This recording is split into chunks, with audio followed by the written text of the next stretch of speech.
जय जय गुरुदेव, जय जय गुरुदेव, जय जय गुरुदेव, जय जय गुरुदेव, जय जय गुरुदेव, जय जय गुरुदेव, जय जय गुरुदेव, जय जय गुरुदेव। प्रिय भक्तजनों, ज्ञान संप्रदायના અધ્યસ્થાપક અનંત બ્રહ્માંડાધીશ વિશ્વનિયંતા સકર્તા સતકૈવલના પરમ વિશેષ અંશ અનંત અંશોના તારણહાર પરમ મોક્ષના દાતા કૈવલ ધર્મ ધુરંધર महान समर्थ परम श्रेष्ठ परम विभूतिवान परम दयाळु परम कृपा निधि सर्वज्ञ दिव्य परम गुरु श्रीमद करुणा सागर महाराजना उत्तराधिकारी द्वितीय आचार्य पूज्यपाद श्री नारायणदासजी महाराज उपासना अंतर्गत स्वरचित गुरु स्तुति ने विषय परम गुरुना चरण में स्तुति करी वंदना करी परम गुरुना महिमानु वर्णन करता कहे छे के अवन्य अंकुर बीज जेता सदा समवीनु जल रहे अरस नीर जब परस पाए उदय अंकुर सन्मुख रहे। दिव्य परम गुरु करुणा सागर आ जगतनी अंदर सर्जनहारनी ओळखाण करावा माटे आव्या छे। जे सर्जनहारने जगतना जीवो भूली गया छे तो विश्वना सर्जनहार एक ज छे, छतां आ जगतनी अंदर अनेक प्रकारनी मान्यताओ छे। सर्जनहारनी ओळखाण माटेनुं प्रमाण अहींया करुणासागर महाराज आपे छे के विश्वना सर्जनहार कोण होई शके। अवन्य अंकुर बीज जेता सदा समवीनु जल रहे। दिव्य परम गुरु आ ब्रह्मांडनी अंदर सर्जनहारना सानिध्यमां निवास करे छे। सर्जनहारना हुकमथी सर्जनहारनी ओळखाण करावा माटे एमनी अनुभव गति लईने आ विश्वनी अंदर 14 लोक अने 7 द्वीपमां ए प्रगट थया छे।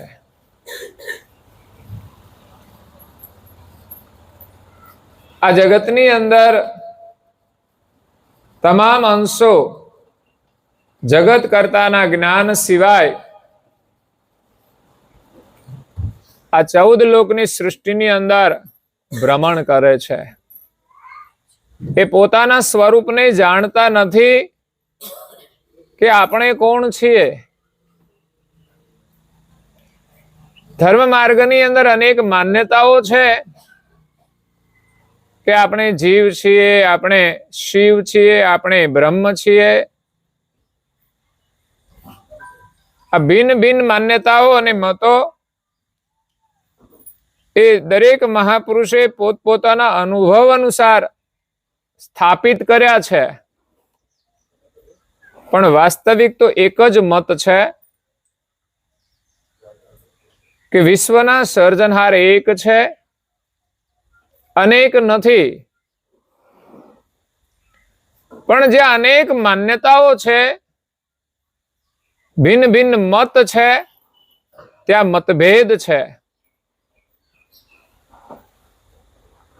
अने ज्यां मतभेद छे त्यां भ्रांतिओ पण छे। एमां सत्यनो निर्णय करवो मुश्किल थई जाय छे के वास्तविक शुं छे। तो करुणासागर महाराजनुं प्रागट्य એક સત્ય સિદ્ધાંત સ્થાપિત કરવા માટે છે. વિશ્વના સર્જનહાર ક્યારેય આ વિશ્વમાં અવતાર ધારણ કરીને આવતા નથી. એક સિદ્ધાંત એ છે કે સર્જનહાર ક્યારેય આ વિશ્વમાં આવતા નથી. જ્યારે આ વિશ્વની અંદર અનેક માન્યતાઓ છે કે ભગવાન અવતાર લઈને આવે છે, તો અવતાર લઈને આવે છે એમાં જ અનેક માન્યતાઓ છે, અનેક મતભેદો છે. કે જે કોઈ મહાપુરુષો થયા એને દુનિયાએ ભગવાન તરીકે સ્થાપિત કરી દીધા, અને હજુ પણ ઘણા મહાપુરુષો થશે એટલે ભગવાનમાં વધારો થશે.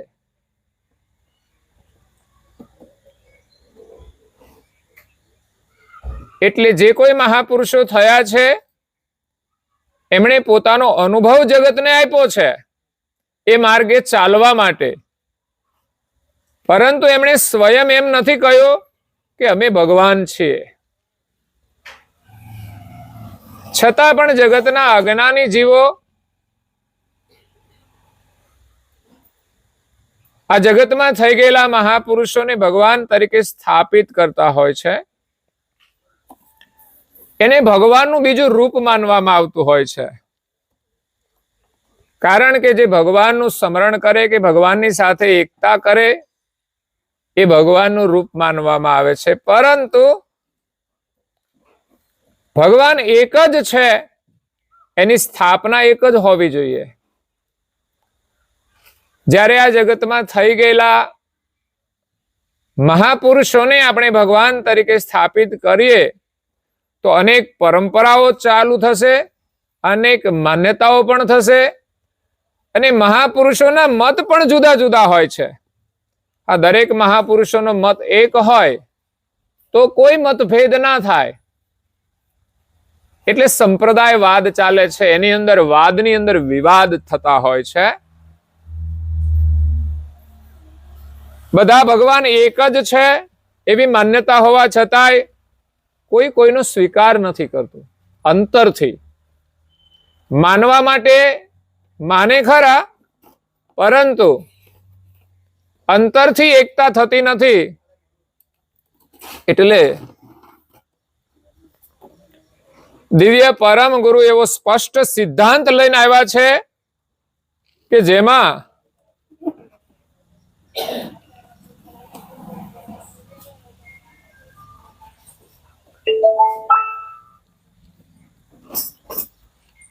બીજો કોઈ મત રહેતો જ નથી. એક સર્જનહાર સિવાય ત્યાં બીજું કોઈ છે જ નહીં. તો પછી ત્યાં અનેક મત રહેતા નથી. તો વિશ્વના સર્જનહાર ક્યારેય આ વિશ્વમાં આવતા નથી. કારણ કે જગત કરતાંય જે જગત બનાવ્યું છે એની અંદર એનું આવવાનું સંભવ જ નથી. એટલે પ્રથમથી જ એમણે આ સૃષ્ટિમાં જ્યારે જે કંઈ જરૂર પડે એની વ્યવસ્થા એમણે કરેલી છે. જે અવતાર લઈને આવે છે તે દેવતાઓ છે, અને એમાં વિશેષ વિષ્ણુના અવતાર થાય છે. પણ બધા જ લોકો એક ભગવાનને માનતા નથી, એટલે ભિન્ન ભિન્ન મતો છે. આ વિશ્વની અંદર હિન્દુ ધર્મ છે એ વિશેષ અવતારોની અંદર માન્યતા ધરાવે છે. વિષ્ણુના જે અવતારો છે એને ઈશ્વર તરીકે માને છે. પણ એ સિવાય ઇસ્લામ પણ છે, ક્રિશ્ચિયન પણ છે, યહૂદી છે, પારસી છે, અનેક મત છે. દરેકની માન્યતાઓ અલગ અલગ છે. એટલે જગત કરતાંય જે જગત બનાવ્યું છે એ જગતની રચનામાં બ્રહ્મા, વિષ્ણુ, મહાદેવ એ મુખ્ય દેવો છે. અને એમાં બ્રહ્માને સૃષ્ટિના વિસ્તારનું કાર્ય સોંપેલું છે. જગતનું સર્જન તો કરતા માલિકે કર્યું છે અને એ જગતથી નારાજ છે. એને જગતમાં કોઈ જાણતું જ નથી, પરંતુ જગતની વ્યવસ્થા માટે બ્રહ્માજી સૃષ્ટિના જે ઘાટો છે એને ઉત્પન્ન કરવાનું કાર્ય કરે છે. મતલબ તમામ પ્રકારના ઘાટોનું સર્જન તો સર્જનહારે કર્યું છે, પછી એક ઘાટમાંથી બીજા ઘાટની ઉત્પત્તિ છે એ કાર્ય બ્રહ્મા અધિષ્ઠાન રજોગુણ દ્વારા થાય છે. જે કોઈ શરીરનું નિર્માણ થાય, ઘાટથી ઘાટ ઉત્પન્ન થાય છે, એ શરીરના સંબંધોથી ઉત્પન્ન થાય છે, રજોગુણના સંબંધથી ઉત્પન્ન થાય છે. અને રજોગુણના અધિષ્ઠાન દેવ એ બ્રહ્માજી છે. એટલે સમસ્ત બ્રહ્માંડમાં જેટલા પણ ઘાટો છે બધાની અંદર રજોગુણ દ્વારા એક ઘાટમાંથી બીજા ઘાટનું સર્જન થાય છે. મનુષ્ય, પ્રાણી, પશુ, પંખી, વનસ્પતિ, એટલે બ્રહ્મા ઉત્પત્તિ કાર્ય કરે છે, વિષ્ણુ એનું પાલન પોષણનું કામ કરે છે. આ સૃષ્ટિની વ્યવસ્થાને સલામત રાખવાનું કામ એમનું છે. એટલે જ્યારે જ્યારે જગતની અંદર અધર્મ વધી જાય, અસુરોનો નાશ કરવા માટે વિષ્ણુ અવતાર લઈને આવે છે, તો એ ઈશ્વર છે, દેવતાઓ છે, અને એનું કર્તવ્ય છે, માલિકે એને જવાબદારી સોંપી છે. એનો પણ નિયમ છે, ગમે ત્યારે નથી આવતા. 4 યુગની અંદર એના કુલ 24 અવતાર થાય છે અને એમાં મુખ્ય 10 અવતારો છે. તો જ્યારે એનો સમય થાય ત્યારે આ પૃથ્વી ઉપર આસુરી શક્તિનો નાશ કરવા અને દેવી શક્તિનું સ્થાપન કરવા માટે વિષ્ણુ અવતાર લે છે. એટલે આવું જે મહાન કાર્ય કરે એ જ આપણા માટે ઈશ્વર છે. આજે કોઈ મહાપુરુષ પણ મહાન કાર્ય કરે છે એને પણ આપણે ઈશ્વર તરીકે માનીએ છીએ. અને આ જગતની અંદર જે મહાપુરુષો થયા એને ઈશ્વર માનવાની માન્યતા એટલા માટે છે કે જે બ્રહ્મ સિદ્ધાંત છે કે આપણે બધા બ્રહ્મ છીએ, એ જ મોટો એક ભ્રમ છે. અને જે મહાપુરુષો સાધના કરીને બ્રહ્મની સાથે એકતા કરી, એ બ્રહ્મમય ભાવના વાળા થયા એટલે આપણે એને ઈશ્વર માન્યા છે. અને બ્રહ્મનો સિદ્ધાંત જ એ છે કે અહમ બ્રહ્માસ્મિ, આપણે બ્રહ્મ છીએ ને બ્રહ્મ ઈશ્વર છે. તો ઈશ્વર તો એક જ છે, છતાં આપણે બધા બ્રહ્મને કેમ અજ્ઞાન લાગુ પડ્યું? એક જ બ્રહ્મને અજ્ઞાન ક્યાંથી લાગુ પડ્યું? બ્રહ્મ તો એક જ છે. બ્રહ્મની અંદર આપણે બધા એક અંશ છીએ, બ્રહ્મના નથી. પણ બ્રહ્મના પ્રકાશક જે સર્જનહાર છે, સજાણ જાણ ગતિ વાળા, ચૈતન્ય સ્વરૂપ વાળા, એમના આપણે અલ્પ અંશ છીએ. અને આ બ્રહ્મ ભૂમિકાની અંદર આપણે બધા આવ્યા છીએ. આપણે બધા જ સ્વતંત્ર છીએ, આપણે બધા જ અંશ છીએ, પણ અંશ સ્વરૂપને ભૂલી અને આપણે જીવ થઈ ગયા છીએ. મતલબ જીવ દશા લાગુ પડી ગઈ છે.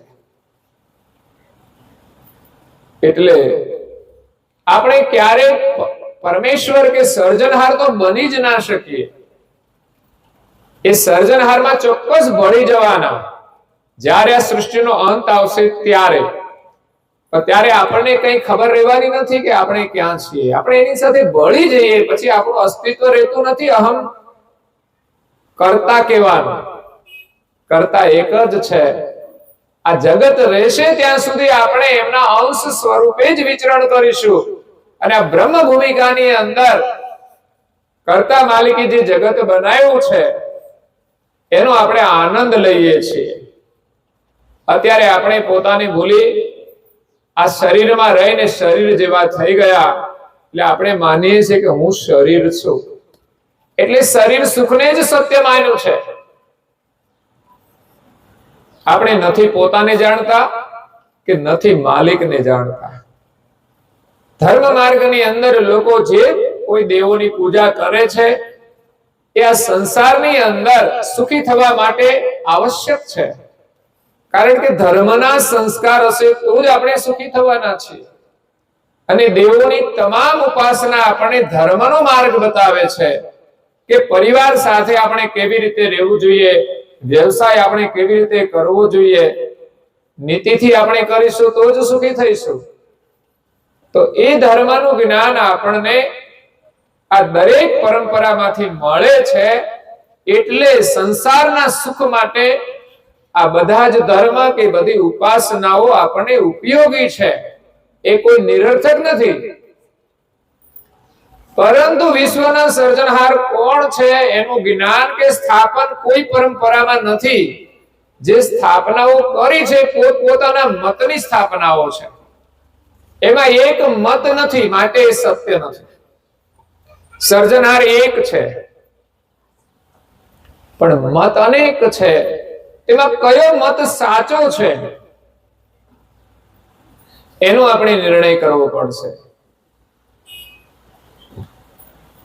બોર્ડની પરીક્ષા હોય, આખા દેશની અંદર કેટલાય વિદ્યાર્થીઓ પરીક્ષામાં બેઠા હોય, બધાના માટે ગણિતનું એક જ પેપર હોય અને એક જ દાખલો એક સરખો જ પૂછવામાં આવે તો બધા એ દાખલો ગણી અને એનો જવાબ લખે તો એનો સાચો જવાબ કેટલા હોઈ શકે? એક જ હોય ને.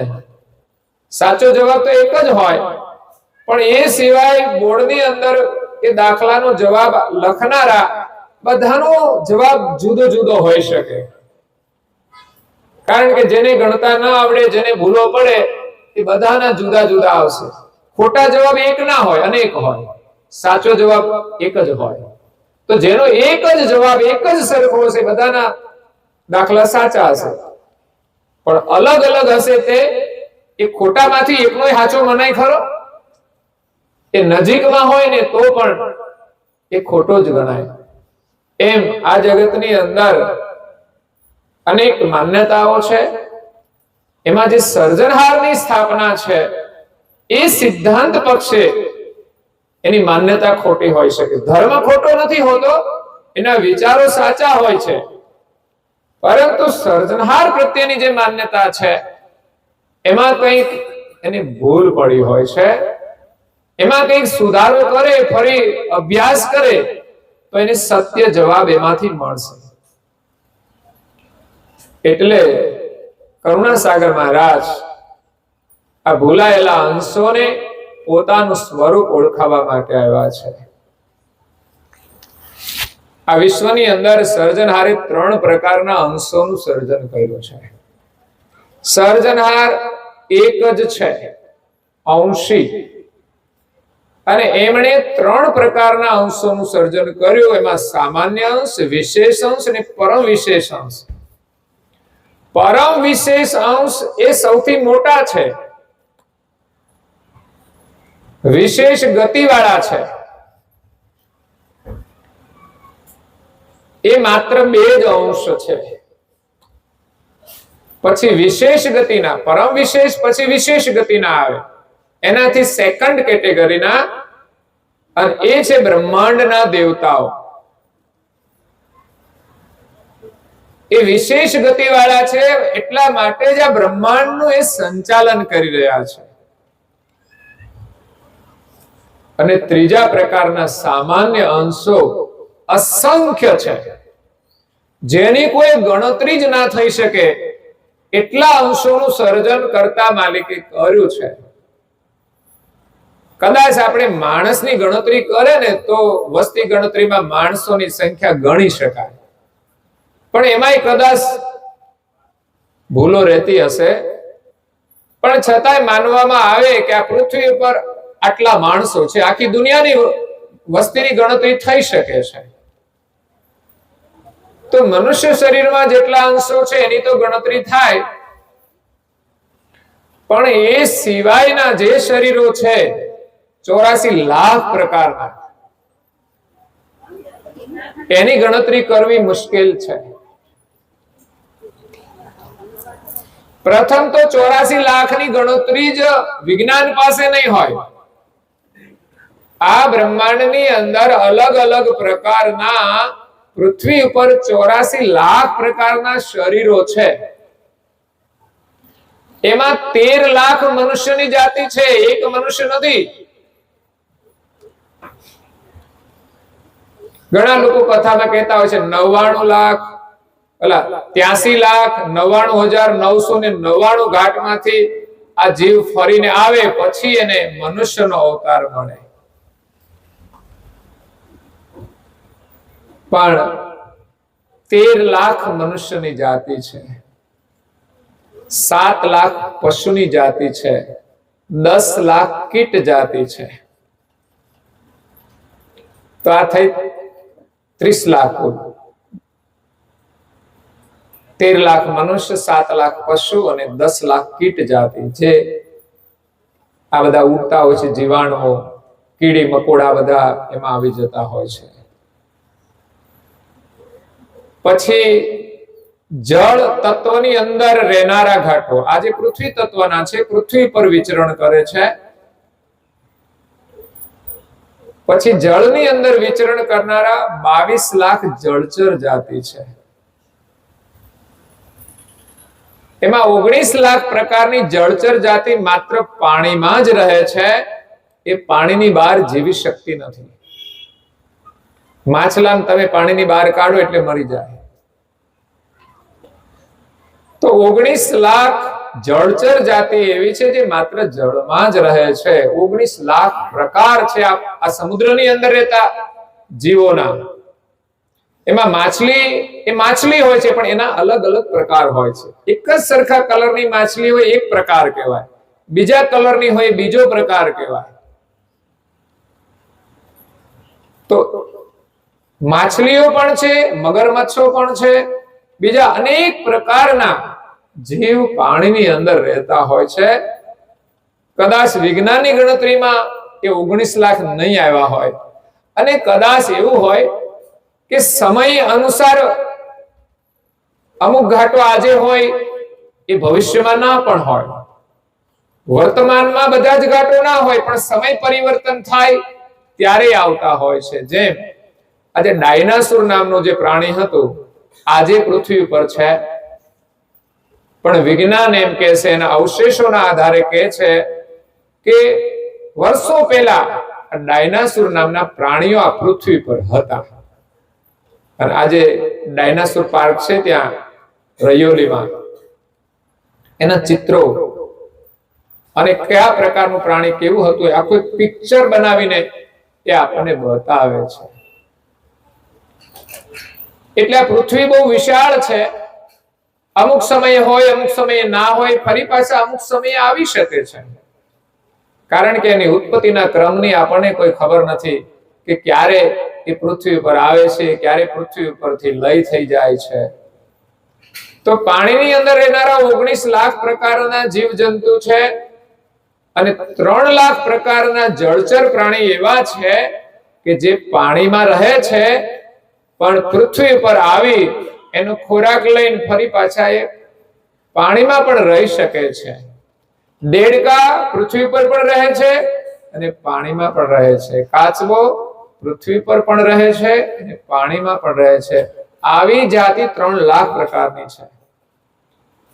તો 30 લાખ આગળના અને 22 લાખ આ જળચર જાતિ છે. કુલ થયા 52 લાખ. હવે આવે છે અગ્નિ તત્વની અંદર વિચરણ કરનારા એ પક્ષી જાતિ છે, જે અગ્નિની અંદર પણ પક્ષીઓ વિચરણ કરે છે. એનો ખોરાક જ અગ્નિ છે. ચકોર નામનું પક્ષી છે, એ દેવતાઓનો આહાર કરે છે. જે કોલસા ગરમ હોય એનો એ આહાર કરતું હોય છે. તો એ અગ્નિમાં રહેનારા પક્ષીઓ અગ્નિમાં રહેતા હોય છે. પછી વાયુ તત્વ, એના આધારે રહેનારા જે પક્ષીઓ છે, જે આકાશમાં ઉડે છે અને પાછા પૃથ્વી ઉપર આવીને રહે છે, તો એ છે પવન તત્વના આધારે રહેનારા પક્ષીઓ. પછી આકાશ તત્વ, એના આધારે જીવનારા પક્ષીઓ, જેમાં આકાશ તત્વ વિશેષ હોય, એ પક્ષીઓના પણ બે પ્રકાર છે. આકાશમાં એ પક્ષીઓ રહેતા હોય છે, પૃથ્વી ઉપર આવીને એ ઈંડા મૂકીને જતા રહે, ફરી આકાશમાં રહે છે. એ ક્યારેક ક્યારેક પૃથ્વી ઉપર આવે છે. અને આકાશ તત્વમાં રહેનારા બીજા પક્ષીઓ જે માત્ર આકાશમાં જ રહે છે, પૃથ્વી પર આવતા નથી. તો 14 લાખ પક્ષીની જાતિ છે. એમાં 9 લાખ પ્રકારના જે પક્ષીઓ છે એ આપણે બધા જોઈએ છીએ, આકાશમાં ઉડે, થોડું ઉડીને પાછા નીચે આવી જાય. કોઈ થોડું વધારે ઉડી શકે, જેટલી ક્ષમતા જે પક્ષીને આપી હોય એટલું ઉડી શકે. ચકલું આપણા ઘરમાં આવે ને, થોડી વાર તમે એને ઉડાડો ને તો એની પાંખોમાં તાકાત જતી રહે, પછી બહુ ના ઉડી શકે, પકડાઈ જાય. તો 9 લાખ પ્રકારના એવા પક્ષીઓ જે પૃથ્વી પર રહે છે. 3 લાખ પ્રકારના જે પક્ષીઓ છે એ આકાશમાં રહે છે અને પૃથ્વી પર એનો આહાર લેવા માટે આવતા હોય. 9 3 12 થાય છે. અને 2 લાખ પ્રકારના પક્ષીઓ માત્ર આકાશમાં જ રહે છે, જેની ગણતરી આ વિજ્ઞાન કદાચ ન પણ કરી શકે. તો 14 લાખ પક્ષીની જાતિ છે, તો 52 લાખ પેલા થયા, અને એમાં 14 લાખ, 52 ને 4 56, 56 ને 10 66 લાખ થયા. હવે બાકી રહ્યા જે વનસ્પતિ જાતિ છે, એ 18 લાખ વનસ્પતિ જાતિ છે, સ્થાવર જાતિ. તો 18 લાખ પ્રકારની વનસ્પતિ છે. કદાચ વિજ્ઞાનની ગણતરીમાં બધી ના હોઈ શકે. અને આખી પૃથ્વી ઉપર બીજા અલગ અલગ દેશોમાં અલગ અલગ વનસ્પતિઓ હોય છે. તો એ 18 લાખ મળીને 84 લાખ કુલ માત્ર પ્રકાર જ છે. તો એક પ્રકારની અંદર પાછા અનેક એવા એના ઘાટ હોય. વનસ્પતિમાં એક સરખા કેટલા બધા ઘાસ હોય, એક ઘાસનું તણકું ઉગે છે, પછી એવા તો ખેતરમાં હોય છે. આપણે જે પાક વાવીએ છીએ એ પાકનું એક કણ આપણે વાવીએ, એવા તો પાછા અનેક ખેતરોમાં હોય છે. એની કોઈ ગણતરી ના થઈ શકે. એ જ રીતે પ્રાણીઓ 7 લાખ કયા, તેમાં આપણે તો થોડા આપણી નજર સામે હોય એટલા જ આપણે જાણીએ છીએ. પણ એવા એક પ્રાણી પાછળ કેટલા બધા હોય. જંગલની અંદર કેટલા બધા પ્રાણીઓ છે, એની ગણતરી કરવી મુશ્કેલ. આપણે ઘરે બાંધેલા હોય એની ગણતરી કરીએ, પણ જંગલની અંદર કેટલા હોય છે ઘણીવાર એની પણ ગણતરી થતી હોય. સિંહ કેટલા છે, વાઘ કેટલા છે, પણ હરણા કેટલા છે, બીજા પ્રાણીઓ કેટલા છે, આ તો મુખ્યની ગણતરી કરતા હોય છે જેની જરૂર હોય. તો એક ઘાટની અંદર પણ અસંખ્ય હોય છે બીજા. તો દરેકની અંદર અંશો બિરાજેલા છે. કીટ જાતિ તમે જુઓ તો કીડીઓ કેટલી હશે ભાઈ, ગણતરી થાય ખરી? મચ્છરની કોઈ ગણતરી થશે ખરી? તો આવા તો કેટલાય જીવ છે જેની કોઈ ગણતરી જ ના થઈ શકે. ઘરની અંદર ઢગલાબંધ મચ્છરો, કીડીઓ, આ બધું હોય છે. તો કરતા માલિકે કેટલા અંશોનું સર્જન કર્યું છે. આ એક બ્રહ્મ નથી, અલગ અલગ અંશો છે માલિકના. બ્રહ્મ એ તો માલિકનો પ્રકાશ છે. માલિક ચૈતન્ય સ્વરૂપ છે, સજાણ જાણવાળા છે. જેમ સૂર્ય એક છે અને એનો પ્રકાશ ચારો તરફ ફેલાયેલો હોય, અને એ પ્રકાશની અંદર એ સૂર્યના જ અંશો અનેક હોઈ શકે છે. તો આ દુનિયામાં જેટલા પણ ઘાટો છે એની અંદર માલિકના અંશ બિરાજેલા છે. એના માટે આપણે અનુભવ નથી આપણને, છતાં પણ મહાપુરુષે સમજાવવા માટે કોઈ ને કોઈ દ્રષ્ટાંતો આપ્યા છે. દ્રષ્ટાંતના આધારે આપણે એ વસ્તુને સમજવાની હોય છે, એનો નિર્ણય કરવાનો હોય છે કે એક જ માલિક અને આપણે બધા એના અંશ. તો કહેવામાં આવ્યું છે ખોજો ગુરુ ગમ વારંવાર, સાર સુખ પામવા. એવા સાહેબ પામવા સાર, સંતોને સેવીએ. ન સરે કારજ કિંચિત એક પૂજા ફળ દેવી.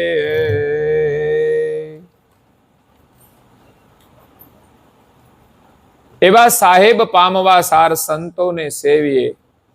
ન સરે કારજ કિંચિત એક પૂજા ફળ દેવી. ચોથા પ્રભાત પદની અંદર કહ્યું છે, સંતોની આપણે સેવા કરીએ કે ગુરુગમની પ્રાપ્તિ થાય ત્યારે જ આ સત્ય વસ્તુ આપણને સમજાય છે. માટે ધર્મને સમજવા માટે ગુરુના શરણમાં જવાની આવશ્યકતા છે, સંતોના સત્સંગની આવશ્યકતા છે. કેટલો બધો સત્સંગ કરીએ ત્યારે ધર્મ જગતને આપણે સમજી શકીએ અને એમાંથી સત્ય વસ્તુનો નિર્ણય કરી શકીએ. નિરખને નિરમણ દ્રષ્ટિએ નૂરને, બ્રહ્મનો ભાસ તે વિશ્વમાહી.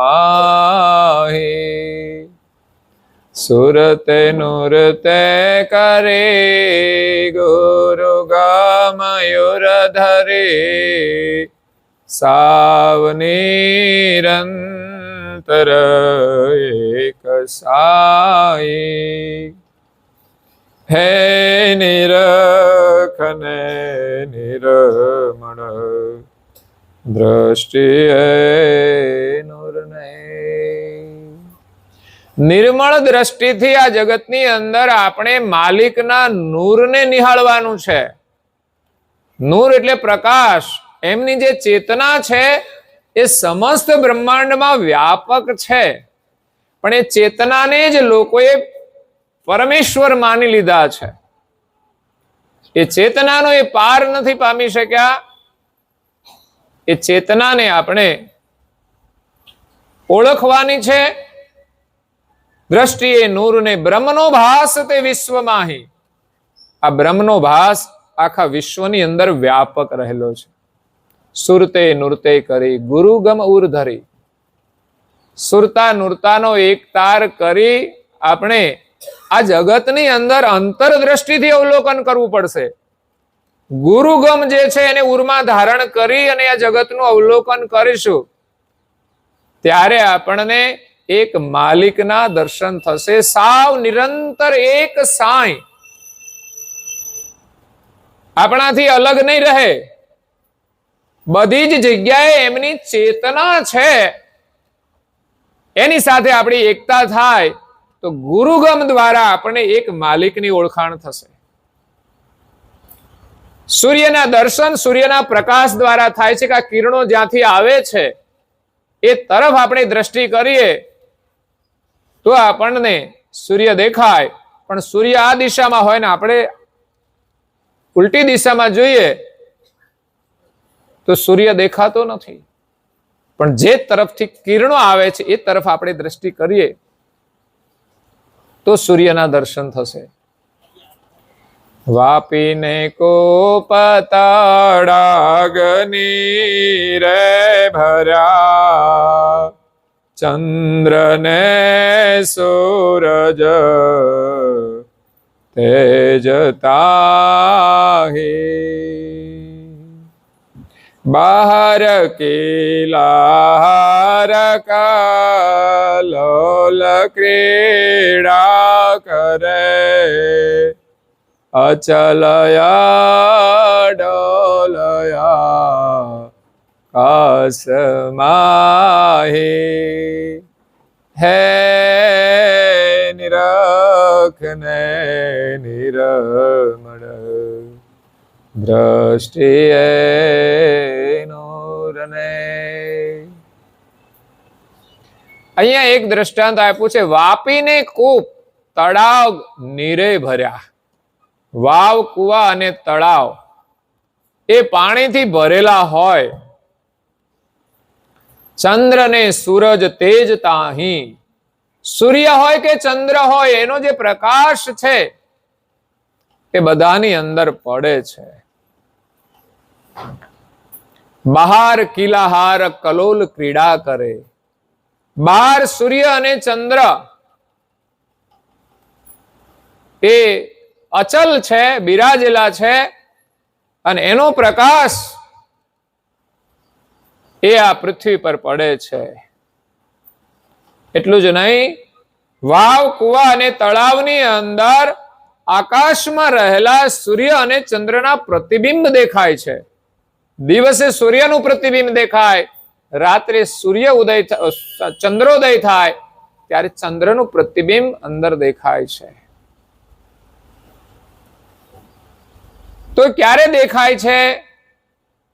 તો કે એ કુવાની અંદર, વાવની અંદર કે તળાવની અંદર પાણી ભરેલું હોય તો એમાં પ્રતિબિંબ દેખાય છે.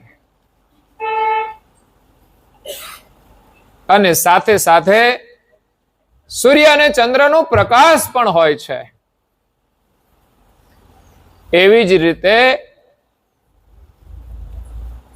જુદા જુદા કેટલાય પણ કુવા, વાવ ને તળાવ હોય, બધાની અંદર એનું પ્રતિબિંબ દેખાય છે. ચંદ્ર અને સૂર્ય કેટલા છે? એક જ છે. એના પ્રતિબિંબ જેટલા પણ પાત્ર હોય એની અંદર જળ ભરેલું હોય, બધાની અંદર એનું પ્રતિબિંબ દેખાય.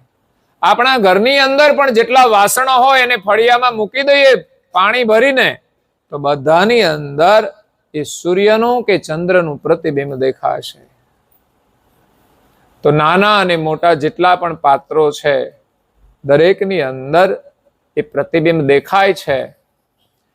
એવી જ રીતે આ બ્રહ્માંડની અંદર જેટલા પણ શરીરો છે, એટલા પાત્રો છે. એ બધા જ પાત્ર છે. અને પાત્રની અંદર કરતા માલિકે બ્રહ્મરૂપી પાણી ભરેલું છે. તો એ પાણી એટલે જે પ્રણવ છે, એનાથી આ શરીર ચાલે છે એવું દેખાય છે. એટલે લોકો પ્રાણને જ પોતાનું સ્વરૂપ માને છે. અને પ્રાણ એ બ્રહ્મનો અંશ છે. એટલે બ્રહ્માંડની અંદર જે વ્યાપક છે એ બ્રહ્મ કહેવાય છે. આપણા શરીરમાં એ પ્રણવ રૂપે ચલાયમાન થાય છે, આપણા શરીરને ચલાવે છે. એટલે આપણે બ્રહ્મ છીએ એવું કહે છે, અને આપણે પરમેશ્વર છીએ. પણ આપણે પોતાને ભૂલી ગયા છીએ, અને આપણે પોતાને જો બ્રહ્મ રૂપે અનુભવ કરીએ તો આપણે બ્રહ્મ જ છીએ એવી માન્યતા છે. પણ વાસ્તવિક એ નથી. કરુણાસાગર મહારાજ એમ કહે છે કે આ બ્રહ્મથી ચાલતું શરીર દેખાય છે, પણ વાસ્તવિક એ પ્રણવથી ચાલતું નથી. પણ પ્રણવને ચેતન કરનાર એક તત્વ ઉપર છે, અને એ છે આપણું ચૈતન સ્વરૂપ, અંશ સ્વરૂપ.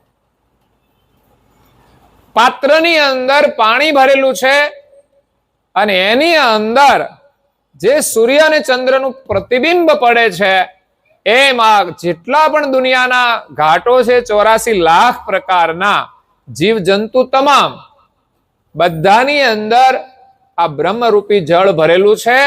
અને એમાં કર્તા માલિકનો જે પ્રતિબિંબ રૂપી અંશ આવેલો છે,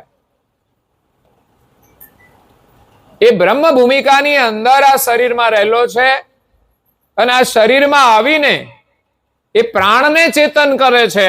અને પ્રાણ દ્વારા માલિકે જે વ્યવસ્થા કરી છે, આ શરીરના ખટચક્ર ચલાયમાન થાય. ખટચક્ર દ્વારા શરીરના બધા જ અંગો કામ કરતા હોય છે.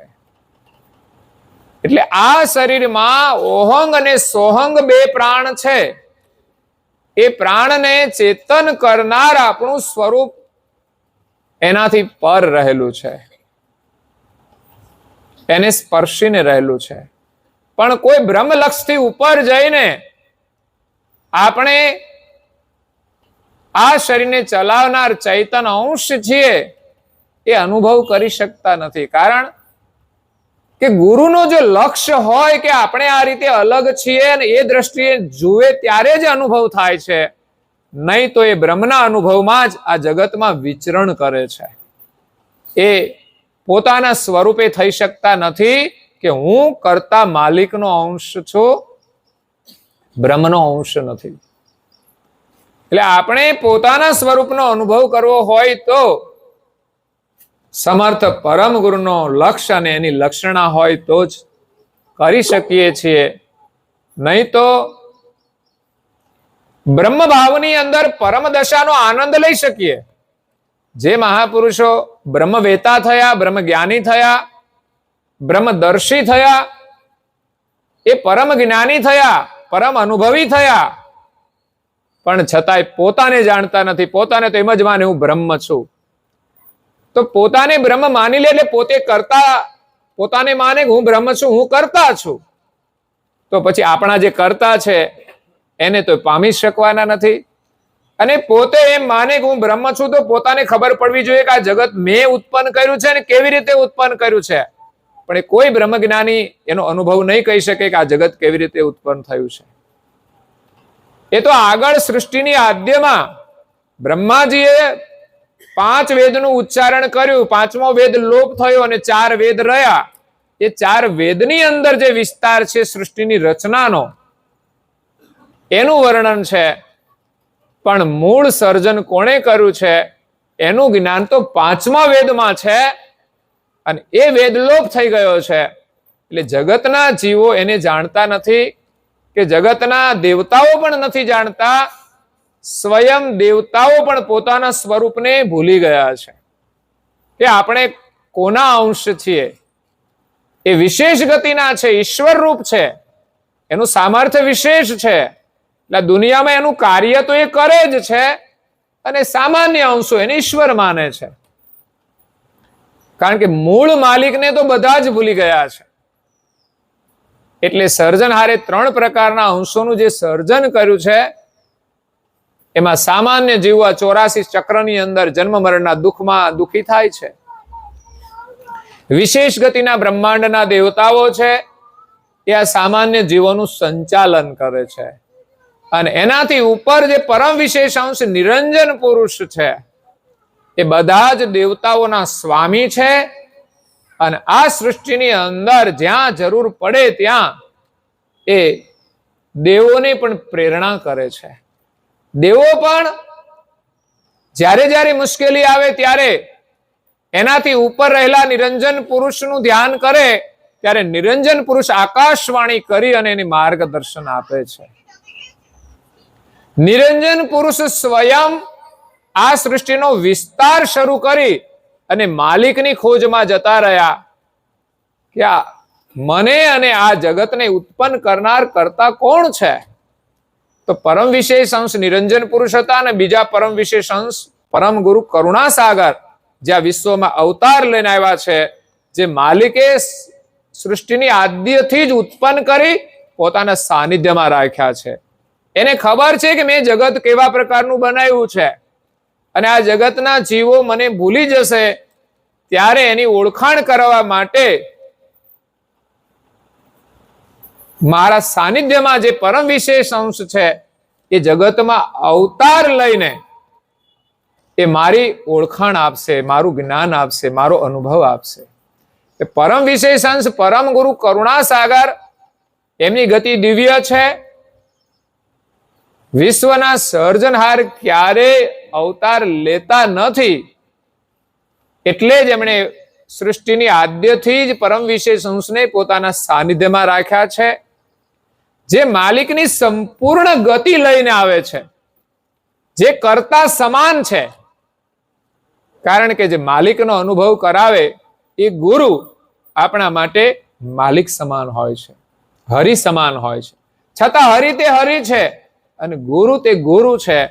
કરુણાસાગર બાપજી આ વિશ્વમાં ગુરુ રૂપે પ્રગટ થયા છે અને કર્તાનું લક્ષ્ય આપે છે કે નિજ કરતા અવતાર ધરત નહીં મરત લોક કે ચોલે, જેનું ચિત્તવન સે હવે સકલ કુલ તે ક્યો ભવભર ડોલે. જેના સંકલ્પ માત્રથી જગતનું સર્જન થતું હોય એને કોઈ પણ કામ કરવા માટે આ જગતમાં આવવું પડતું નથી. સંપૂર્ણ જગત જ એમણે સંકલ્પથી બનાવ્યું છે અને એના સંકલ્પ અનુસાર જ ચાલે છે. એટલે કંઈ પણ કરવા માટે એમને આવવાની જરૂર નથી પડતી, પરંતુ પ્રથમથી જ સૃષ્ટિની વ્યવસ્થા કરેલી છે, દેવતાઓને એ કાર્ય સોંપેલું છે અને માલિકનો લક્ષ્ય આપવા માટે પરમ ગુરુ અવતાર લઈને આવે છે, કરુણા સાગર અવતાર લઈને આવે છે. એમણે દરેક દૈવી ધામોની અંદર વિચરણ કર્યું અને માલિકનો લક્ષ્ય આપ્યો છે. પૃથ્વી ઉપર 7 દ્વીપ છે. 7 દ્વીપનો ઇતિહાસ પરમ ગુરુએ અગાધબોધ ગ્રંથમાં વર્ણન કર્યું છે અને દરેક જગ્યાએ એમણે અલગ અલગ નામો પણ આપ્યા છે. તો એ પ્રમાણે દિવ્ય પરમ ગુરુ કર્તાની ઓળખાણ કરાવવા માટે આ વિશ્વમાં આવ્યા છે. એક સિદ્ધાંત જે મેં કહ્યો કે જગતના કર્તા અવતાર લેતા નથી અને એ કે આ સૃષ્ટિની અંદર હોતા પણ નથી. એની ચેતના જે છે એના દ્વારા આપણે એનું દર્શન કરવાનું છે. જગતની જે રચના છે એ જ ચલાવી રહ્યા છે. તો માલિક તો પોતાના સ્થાને અચલ છે. જેમ સૂર્ય અને ચંદ્ર આકાશમાં રહેલા છે અને પાત્રની અંદર એ એમના પ્રતિબિંબ આવેલા છે. જેમ પાણીની અંદર લહેર આવે ને એમ પ્રતિબિંબ હાલક ડોલક થતું હોય છે. એમાં આપણે બધા આ બ્રહ્મ ભૂમિકાની અંદર પ્રકૃતિની લહેરમાં બધા વિચરણ કરીએ છીએ, પણ માલિક તો ત્યાં સ્થિર જ છે. પ્રતિબિંબ ભલે અહીંયા હલે, સૂર્ય હલતો નથી, એ સ્થિર રહેતો હોય છે. એ માલિક પોતાના સ્થાને અચલ છે. એ પોતાનું સ્થાન છોડી, પોતાનું ધામ છોડીને ક્યારેય આ વિશ્વમાં આવતા નથી. અને માલિકને જ્યારે આપણે મળીએ ત્યારે આપણો મોક્ષ થાય છે. એ સિવાય જીવાત્મા આ પૃથ્વી પર સારા કામ કરે તો એને સારું સુખ મળે છે. કોઈ દેવોની આરાધના કરે તો એને દેવી ધામ મળે છે. એટલે આપણે 2 ચકડોળમાં ફરીએ છીએ. કેટલા? એક આડો ચકડોળ અને બીજો ઊભો ચકડોળ આવે છે ને મેળાની અંદર. 2 જાતના ત્રાસાય નીકળ્યા છે હવે તો. કોઈ આડામાં ના ફરે, ઊભામાં ના ફરે, તો ત્રાસા ફરતા હોય. તો આડો ચકડોળ શું છે? 84 લાખ પ્રકારના ઘાટોની અંદર અંશો વિચરણ કરે છે આ પૃથ્વી ઉપર. એ આડો ચકડોળ છે. આ શરીરમાંથી બીજા શરીરમાં, બીજા શરીરમાંથી ત્રીજા શરીરમાં, એટલે આમ ફર્યા કરવાનું, આડા ફરવાનું. બીજો ઊભો ચકડોળ છે. જે લોકો આડા ચકડોળમાંથી બહાર નીકળી અને પછી ઊભા ચકડોળમાં બેસે છે, જે ધર્મના માર્ગે પ્રવેશ કરે છે, ભગવાનની જે ભક્તિ કરે છે, ચીલા ચાલુ નહીં, કેવા પૂરતી નહીં, સાચા ભાવથી જે દેવોની ભક્તિ કરે છે, એ આ પૃથ્વી ઉપરથી આ મૃત્યુલોકના શરીરમાંથી છૂટી અને દેવલોકના શરીરને ધારણ કરે છે, સૂક્ષ્મ શરીર ધારણ કરે છે. તો ઊભા ચકડોળમાં ગયા, અહીંથી ઉપર ગયા. એનું પાછું પુણ્ય પૂરું થાય એટલે પાછું ક્યાં આવવાનું? નીચે આવવાનું. પુણ્ય થાય એટલે પાછા ઉપર જવાનું, નીચે આવવાનું. ઉપર જઈએ ને ત્યારે બહુ વાંધો ના આવે, પણ ઉપરથી જયારે નીચે આવે ને ત્યારે બીક લાગે. એ તમે બેઠા હોય તો ખબર હોય, હું એક જ વખત બેઠો છું.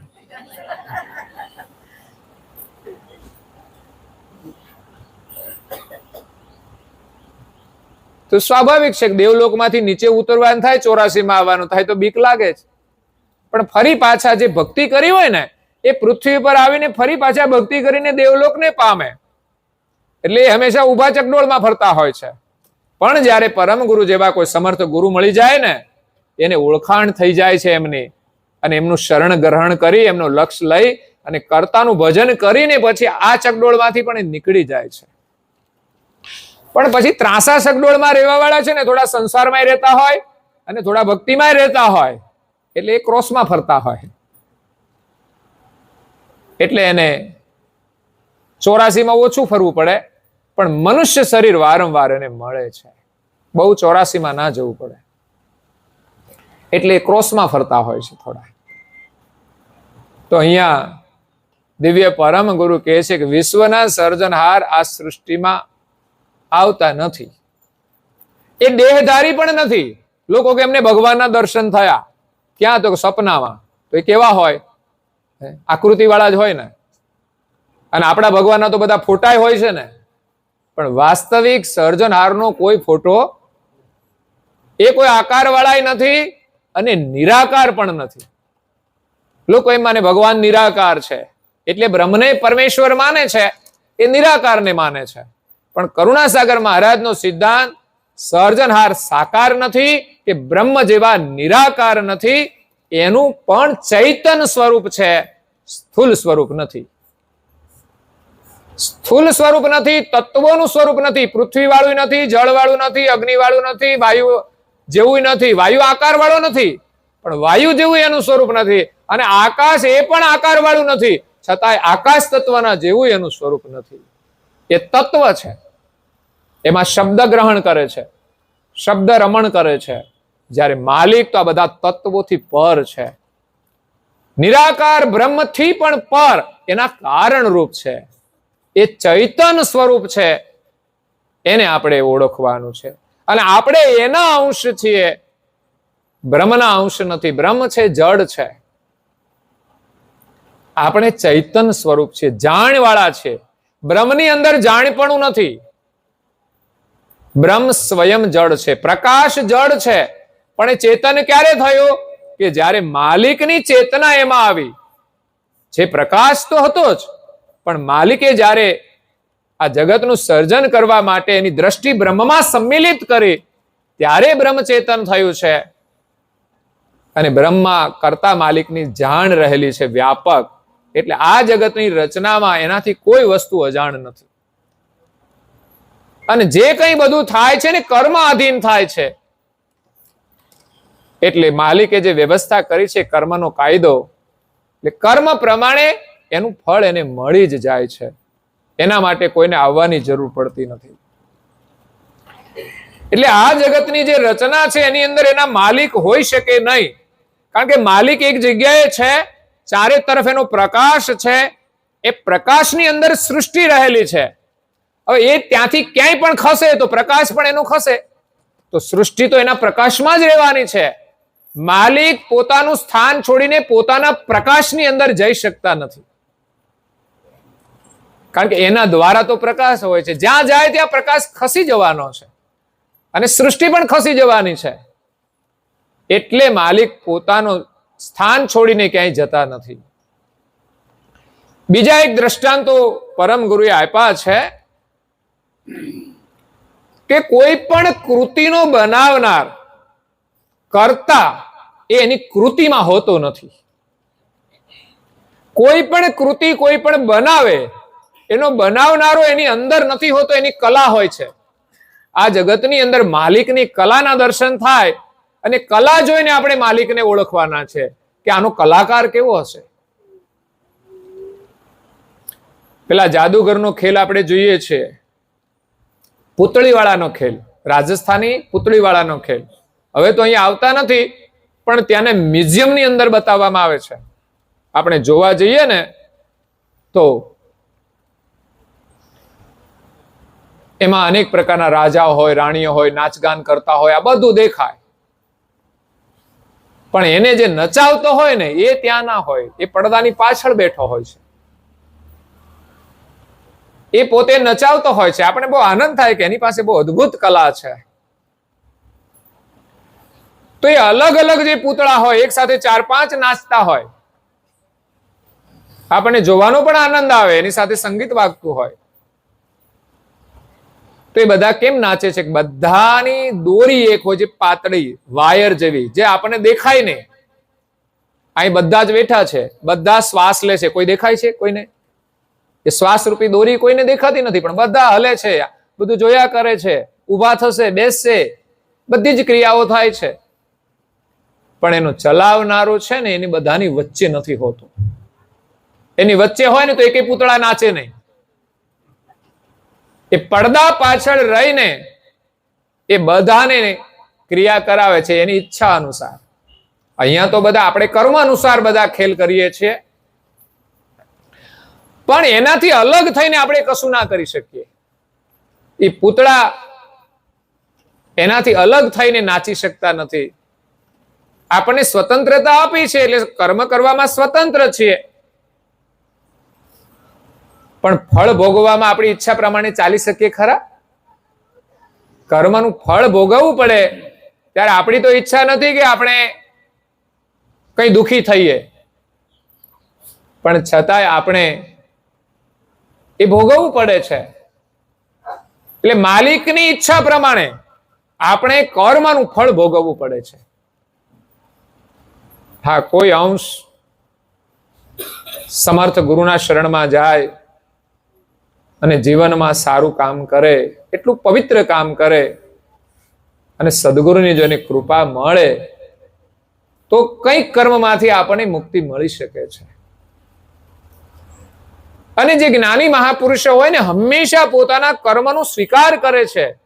પોતાના જીવનમાં દુઃખ આવે ને એનો એ સ્વીકાર કરે છે, પ્રસન્નતાથી એનો સ્વીકાર કરી અને એનું ફળ ભોગવે છે. એ ક્યારેય ભગવાનને પ્રાર્થના નથી કરતા કે ભગવાન તમે અમારી ગરીબી દૂર કરી દો. એ પોતાના કર્મનું ફળ સમજી પ્રસન્નતાથી એનો સ્વીકાર કરે છે અને ભગવાનનું હંમેશા સ્મરણ જ કરે છે. જ્યારે એનું સ્મરણ થતું હોય ને ત્યારે આ ગરીબીનો કોઈ અનુભવ રહેતો નથી. એ તો ભગવાનનો વૈભવ જ્યારે અનુભવ કરે ત્યારે આ શરીરની ગુલામી કે શરીરની ગરીબી રહેતી નથી. એ તો બ્રહ્માંડનો જે વૈભવ છે એનો આનંદ કરે છે. એના આગળ તો અહીંની ગરીબી તુચ્છ હોય છે. એટલે સર્જનહારે જે રચના કરી છે એમાં એ સર્જનહાર નથી. બીજા ઘણા બધા દાખલાઓ આપ્યા છે. કોઈ ચિત્રકાર ચિત્ર બનાવે છે તો ચિત્ર એની કલા છે. એ ચિત્ર દ્વારા આપણે ચિત્રકારનો મહિમા જાણી શકીએ કે કેટલો સરસ ચિત્ર બનાવ્યું છે. તો ચિત્રકાર પ્રત્યે પણ આપણને અહોભાવ જાગે. એમ લાગે કે હમણાં જ આ ચાલતું થશે એવું સુંદર ચિત્ર બનાવ્યું હોય. તો આપણે બધા જાણીએ છીએ કે આપણે સારા અક્ષરે કાઢી નથી શકતા. તો સારું ચિત્ર બનાવવું એ કોઈ સાધારણ કામ નથી.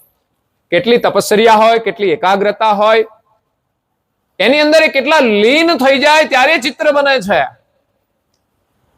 તો ચિત્ર ઉપરથી આપણે ચિત્રકારની કદર કરીએ છીએ, એનું મૂલ્યાંકન કરીએ છીએ. બાકી વ્યક્તિ બેઠા હોય ને કોઈને ખબર ન પડે કે આમાં કોઈ ચિત્રકાર છે. કે ચિત્ર બનાવે ત્યારે આપણને ખબર પડે છે, એની ઓળખાણ થાય છે.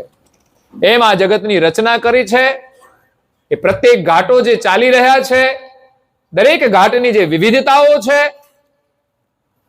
એ જોઈને આપણે માલિકની ઓળખાણ કરવાની છે કે આવા ઘાટો બનાવનાર માલિક કોણ હશે.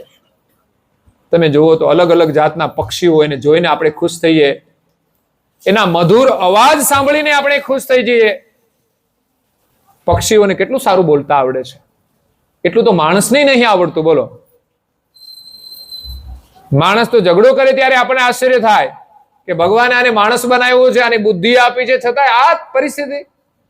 પ્રાણીઓ તો ઝઘડે, સ્વાભાવિક છે, પણ માણસ ઝઘડે ને આશ્ચર્યની વાત છે. આપણે ખરેખર જો માણસ હોય ને તો આપણા જીવનમાં કે આપણા પરિવારમાં કે આપણા સમાજમાં ક્યાંય આપણાથી ઝઘડો ના હોવો જોઈએ. એટલે ભગવાને જે બનાવ્યું છે, માલિક એવા બધા શરીરો બનાવ્યા છે, મનુષ્ય બનાવ્યા છે, દરેકના સ્વભાવ અલગ અલગ બનાવ્યા છે. તો એ માલિકને આપણે એની કૃતિઓ ઉપરથી ઓળખવાના છે કે આ માનવ જેવી કૃતિ બનાવનાર અને અલગ અલગ પ્રકારની. જ્યારે જ્ઞાનથી અવલોકન કરીએ ને ત્યારે ભગવાનની આશ્ચર્યતાના આપણને દર્શન થાય અને એના ઉપરથી ભગવાનના દર્શન કરવાના છે. તો વિવિધતામાં આપણે માલિકનું દર્શન કરવાનું છે. ભગવાને મનુષ્ય બનાવ્યા એટલું જ નહીં, મનુષ્યની અંદર વિવિધતા કેટલી મૂકી છે. એકે હરખા ખરા? આમાં ફોટો પાડીએ, કોઈના હરખા ફોટા આવે ખરા? અરે આ પૃથ્વી ઉપર આજે વર્તમાનમાં જેટલા પણ મનુષ્ય છે કોઈ સરખા નથી. બોલો, હા, આપણે ભૂલા પડી જઈએ. ચાઇનીઝ આપણને બધા સરખા લાગે, બીજા કોઈ દેશના આપણને બધા સરખા લાગે, એ આપણી ભ્રાંતિ છે. પણ એ લોકો ક્યારેય ભૂલા નથી પડતા. એ આપણને ભૂલી જાય કે તમે પેલા છો કે આ છો. કારણ કે કેટલી પ્રકારના માણસ છે, આપણે કેટલાને યાદ રાખી શકીએ? એટલે ભગવાને જે મોડલ બનાવ્યા છે ને, બધા અલગ અલગ છે, કોઈ બદલાતા નથી.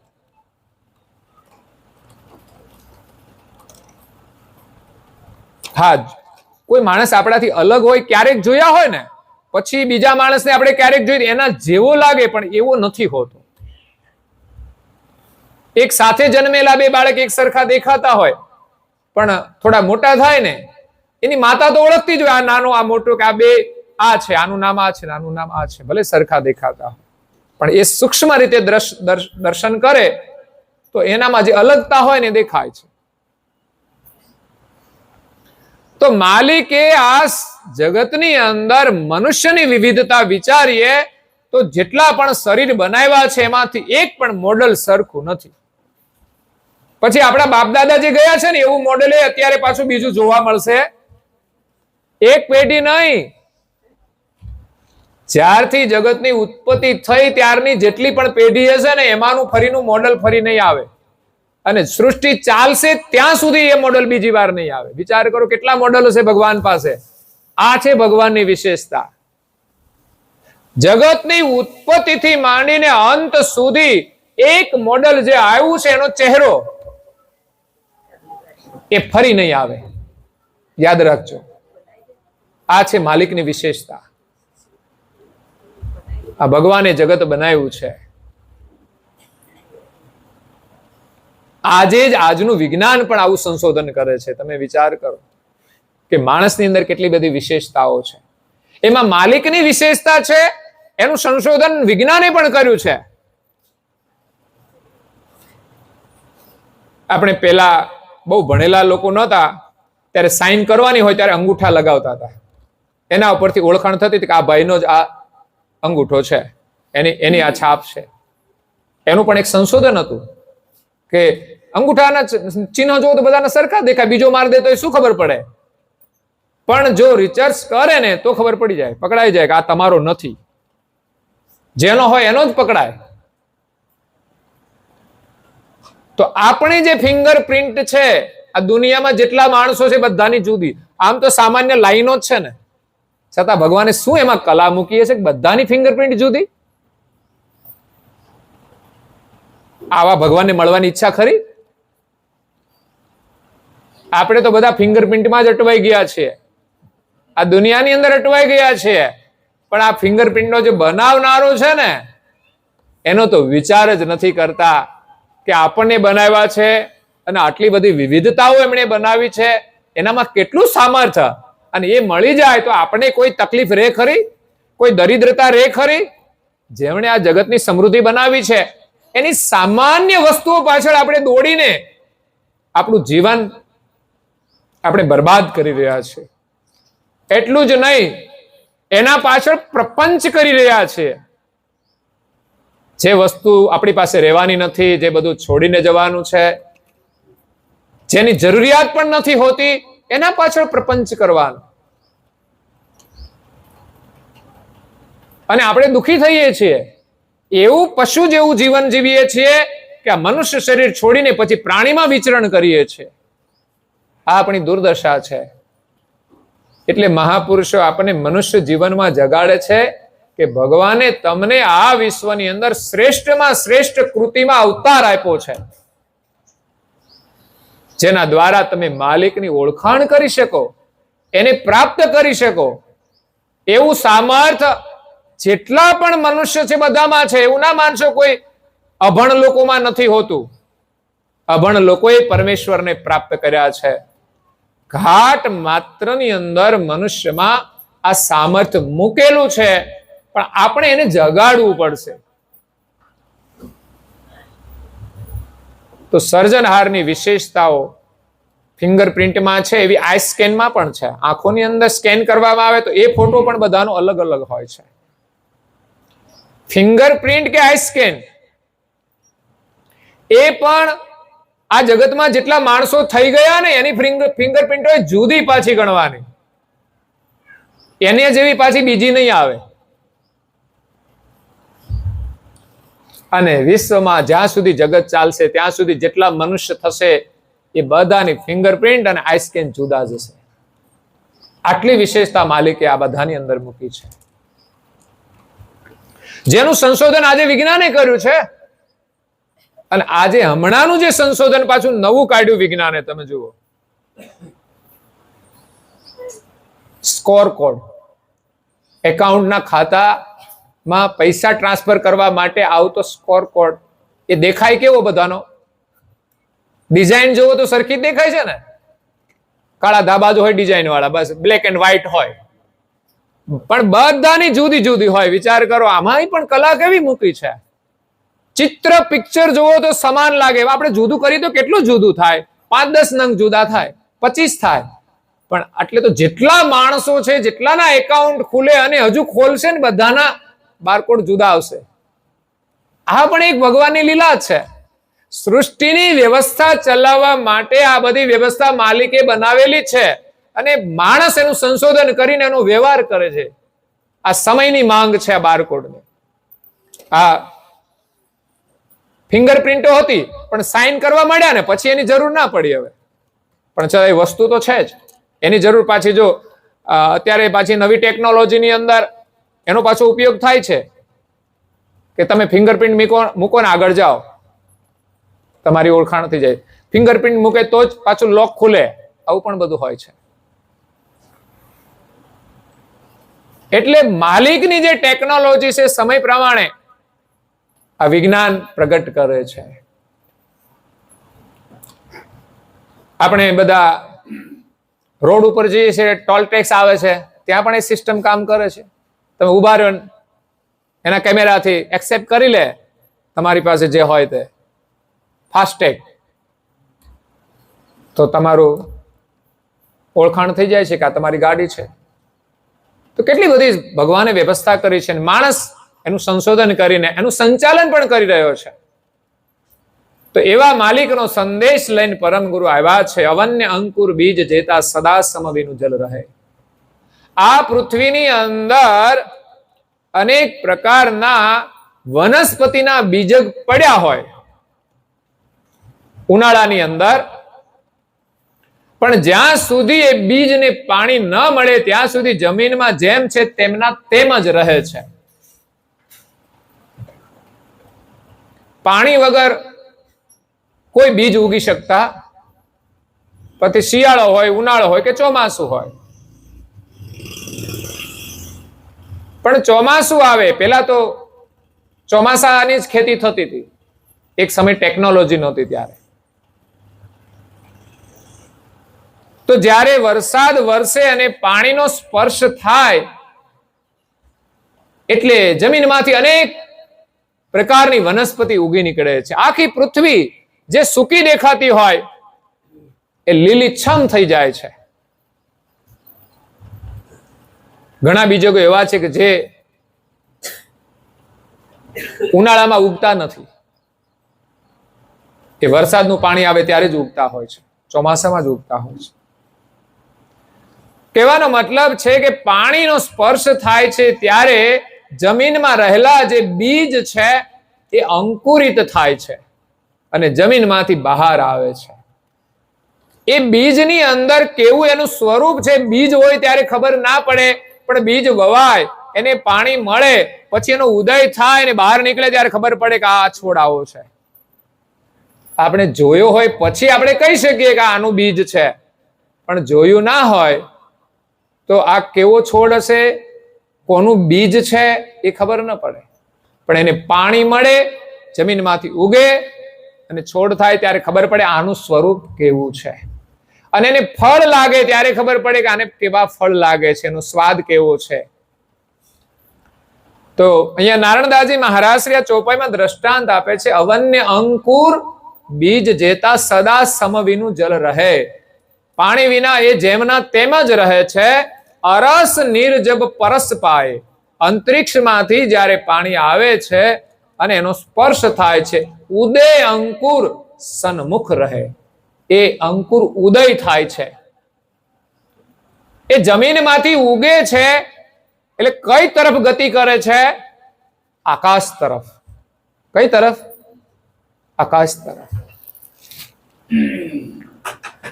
કોઈ પણ વૃક્ષ હોય એ થોડું નમી જાય ને, ત્રાસુ થઈ જાય, પછી ત્રાસુ આગળ નહીં વધે, એનું થડ ત્રાસુ હોય ને તો પણ એની ડાળીઓ પછી કઈ તરફ જશે? આકાશ તરફ સીધી. આ કુદરતી સિદ્ધાંત છે. જેટલા પણ બીજ એના પડ્યા હોય, એના અંકુરો ઉલટા સુલટા પડ્યા હોય, એ નીચેથી ઉગીને પણ એને ખબર પડે છે કે આકાશ આ તરફ છે, પાણી મને આ તરફથી મળે છે, એની ખબર બીજને છે, એના અંકુરને છે. અને પૃથ્વી પર ઉગ્યા પછી પણ કોઈ ડાળી ત્રાસી થઈ જાય, કપાય, પછી ફરી એમાંથી ફૂટે ને તો આકાશ તરફ જ ગતિ કરે છે, નહીં કે કઈ આડું વધે. તો અહીંયા નારણદાસજી મહારાજ શ્રી કહે છે, સઘન ઘન નિર્શુદ્ધ કરુણા શ્રીમદ કુવેર કી જબ થઈ. સમસ્ત બ્રહ્માંડ ને વિશે જેટલા પણ અંશો છે એ આ બ્રહ્મ ભૂમિકાની અંદર બીજક રૂપે પડ્યા છે. કોઈને પોતાના સ્વરૂપની ખબર નથી, એમ જ પડ્યા છે. પણ જ્યારે આ જગતના વિશે કર્તાના હુકમથી કરુણાસાગર મહારાજની કરુણા રૂપી વર્ષા થઈ, જ્ઞાનની સઘન ઘન નિર્શુદ્ધ કરુણા, એમની કરુણા રૂપી વરસાદ, અંશ અંકુર ઉદય અચલમતી. એ જે જીવોએ ગ્રહણ કર્યો, એને સ્પર્શ થયો જ્ઞાન, અને એના સ્વરૂપનું એને ભાન થયું. મતલબ એ જ્ઞાન મળવાથી એને ખબર પડી કે હું કૈવલનો અંશ છું. તો આ બ્રહ્મ ભૂમિકામાં એનો ઉદય થયો. જ્યારે કૈવલ જ્ઞાન પ્રાપ્ત થાય, પરમ ગુરુની કરુણા પ્રાપ્ત થાય, ત્યારે જ આપણામાં જાગૃતિ આવે છે.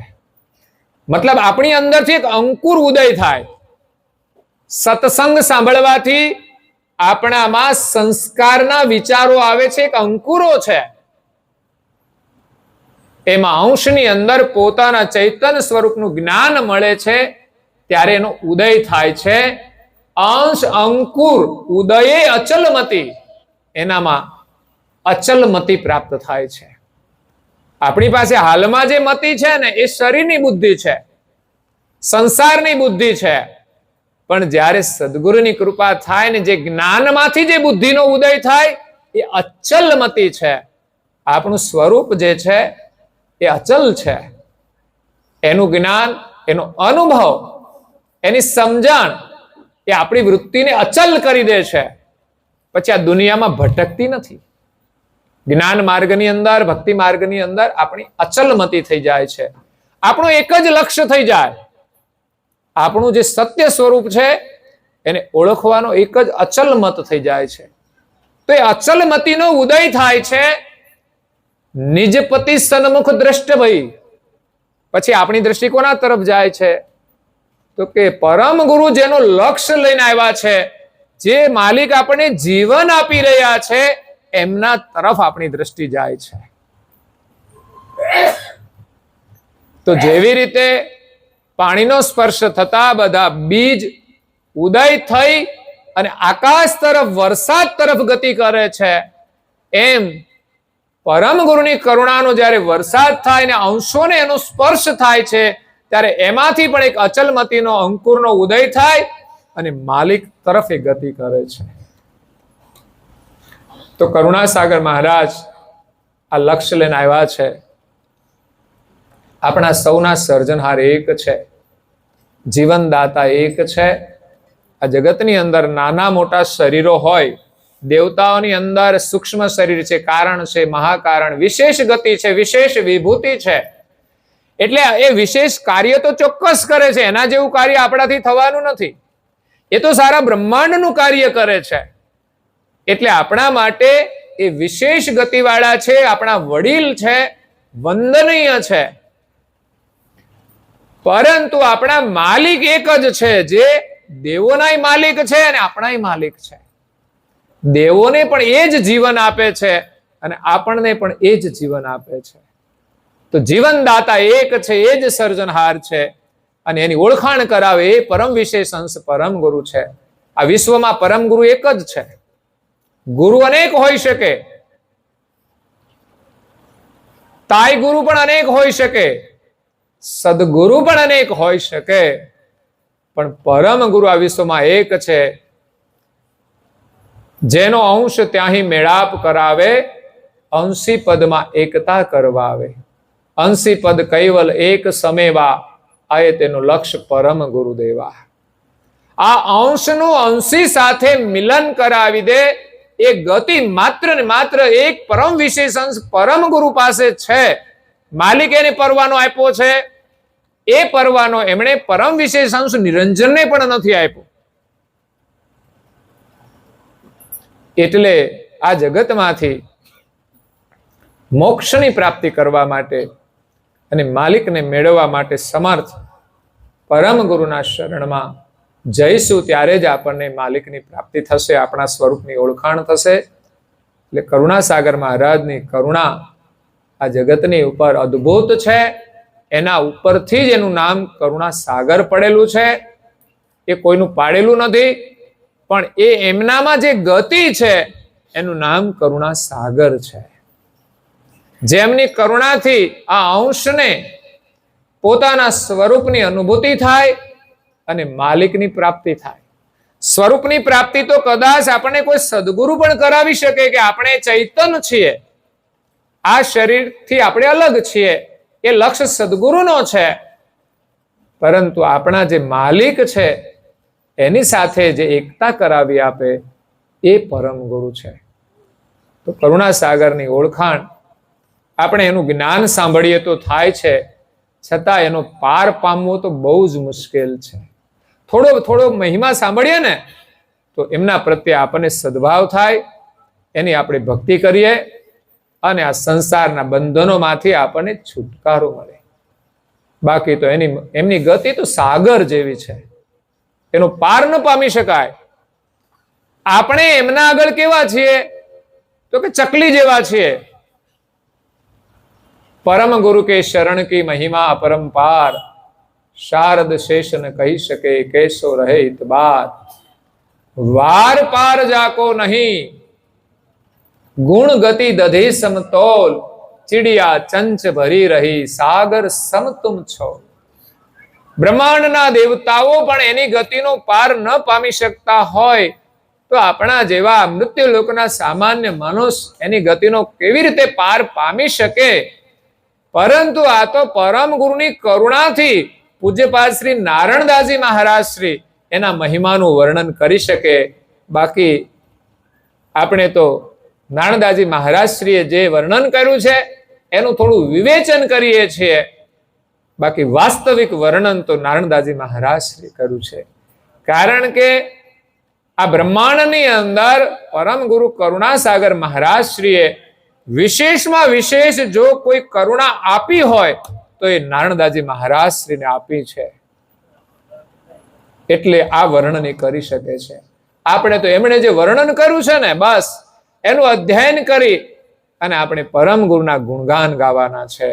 એટલે આપણા ઘરની અંદર જો આ ગુરુ મહિમાનો પાઠ થાય ને તો સમજવાનું પરમ ગુરુ સાક્ષાત પ્રગટ છે ગુરુ મહિમાના પાઠ રૂપે.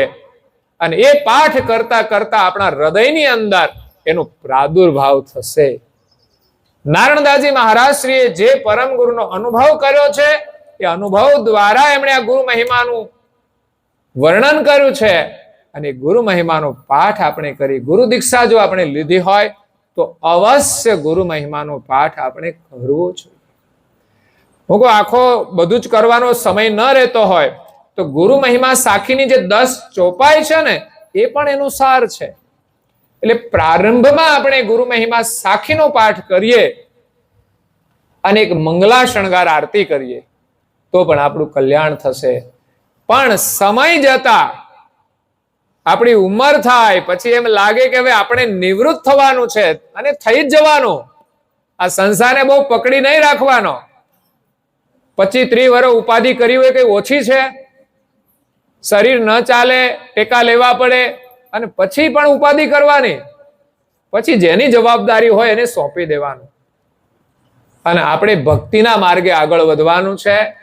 આપણે જેના માટે માનવ શરીર મળ્યું છે એનો પુરુષાર્થ કરવાનો છે, અને આપણા પરિવારને આપણે ધર્મની પ્રેરણા આપવાની છે, ધર્મના સંસ્કાર આપવાના છે. તો વડીલો એવું આદર્શ જીવન જીવે કે એના જીવનમાંથી જ યુવા પેઢીને પ્રેરણા મળે કે ના, સુખ તો છે ને આ ભક્તિમાં જ છે, પૈસામાં નથી. પૈસા વ્યવસ્થા છે. એટલે સુખ સંપત્તિ સગવડ એની સાથે સંસ્કાર પણ અનિવાર્ય છે. અને આપણી પાસે જે સુખ સંપત્તિ હશે એની સલામતી એ સંસ્કારમાં રહેલી છે.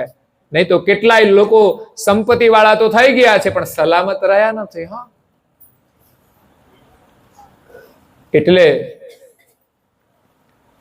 સમય પ્રમાણે આપણે બધા પરમ ગુરુની ભક્તિ કરીએ. બાળપણમાં બાળપણ પ્રમાણે, યુવાનીમાં યુવાની પ્રમાણે, અને પ્રૌઢ અવસ્થા આવે, વાનપ્રસ્થ અવસ્થા આવે ત્યારે એ પ્રમાણે ભક્તિ કરીને આપણા પરિવારને આપણે પ્રેરણા આપવાની છે. નહીં તો જીવનમાં જો આપણે બાળપણમાં કે યુવાનીમાં ભક્તિ ન કરી હોય તો વૃદ્ધાવસ્થામાં ભક્તિ થવાની, કારણ કે શરીર જ કામ નહીં આપે. તમારે તો ઘણી બધી સેવા કરવી હોય, ક્યાંક જવું હોય, સાંભળવું હોય, પણ દરવાજા બંધ થઈ જાય પછી કરો શું? એટલે આ શરીર સારું છે ત્યાં સુધી અમુક પ્રકારની સાધના તો આપણે યુવાનીમાં જ નિયમથી કરી લેવી જોઈએ. પછી વૃદ્ધાવસ્થામાં શરીર ન ચાલે તો પણ ભગવત સ્મરણ થશે અને આપણું કલ્યાણ થશે. અને એવી ભક્તિ કરીએ ને તો વૃદ્ધાવસ્થાની અંદર એ ભક્તિ કરનારના કોઈ દર્શન કરે ને, કોઈ પ્રણામ કરે ને તો એને આશીર્વાદ મળે. પણ આપણે તો ઉંમર થયા પછી પણ ઝઘડા ના છોડીએ, અને પછી આપણે કોણ પગે લાગે? લાગે તો ઉપાધિમાં પડે. એટલે આપણું પરિવારની અંદર આદર્શ જીવન હોવું જોઈએ, અને એવા વડીલોનો આદર પણ કરવો જોઈએ. ઘણીવાર યુવા પેઢી પણ ભ્રમિત થઈ જાય કે બહાર ભટકતી હોય છે આનંદ કરવા માટે, ક્લબોમાં જતી હોય ને ક્યાંય ક્યાંય ભટકતી હોય, પણ ઘરમાં જે માતા પિતા છે એને પ્રણામ કરે ને તો એ સુખી થઈ જાય. આપણને આશીર્વાદ મળી જાય ને તો એ સુખી થઈ જઈએ. બાકી તો જીવનનું પતન થઈ જાય છે. તો આજે સદગત આત્મા, કેવું નામ છે, મંગુબાની પાવન સ્મૃતિમાં મંગુબેન, કાંતિભાઈ, આજે બંનેને આપણે યાદ કરીએ. કારણ કે એક સદગત આત્મા પેલા ગયા છે અને બીજા સદગત આત્મા એમની પાછળ જાય છે. મોટા ભાગે ભાઈઓ વહેલા જાય છે અને આગળ જ રાખ્યા છે, એટલે કે તમે ઉપડો જલ્દી, એમ કહે ને અમે મોટા, તો જલ્દી ઉપાડો તમે અહીંથી બિસ્તરા. એ માણસના જીવન ઉપર આધારિત છે. કારણ કે વ્યસનો ભાઈઓ કરે છે, બહેનો નથી કરતા. એટલે જલ્દી ટિકિટ ફાટે છે. લોકો એમ કે બેનનો એટેક આવે છે ને એને આમ થાય છે, એ તમારે લઈને આવે છે, તમારી ઉપાધિમાં આવે છે.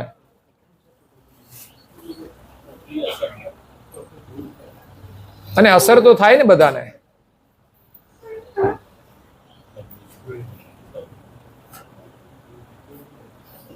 એટલે પ્રદૂષણ છે ને એ વાતાવરણમાં પણ હોય છે. જે પ્રદૂષણ કરતા હોય ને એ તો પ્રદૂષણમાં હોય, પણ એનું દૂષણ છે ને એ હવામાં પણ ફરતું હોય છે.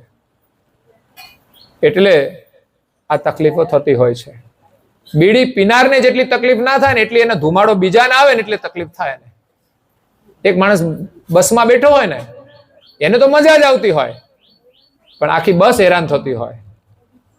એટલે આપણે ત્યાં સામૂહિક સ્થાનો હોય ને કે જ્યાં સમૂહ બેઠો હોય ત્યાં નિષેધ લખેલું હોય, પણ આ મૂર્ખાઓને ક્યાં વાંચતા આવડે છે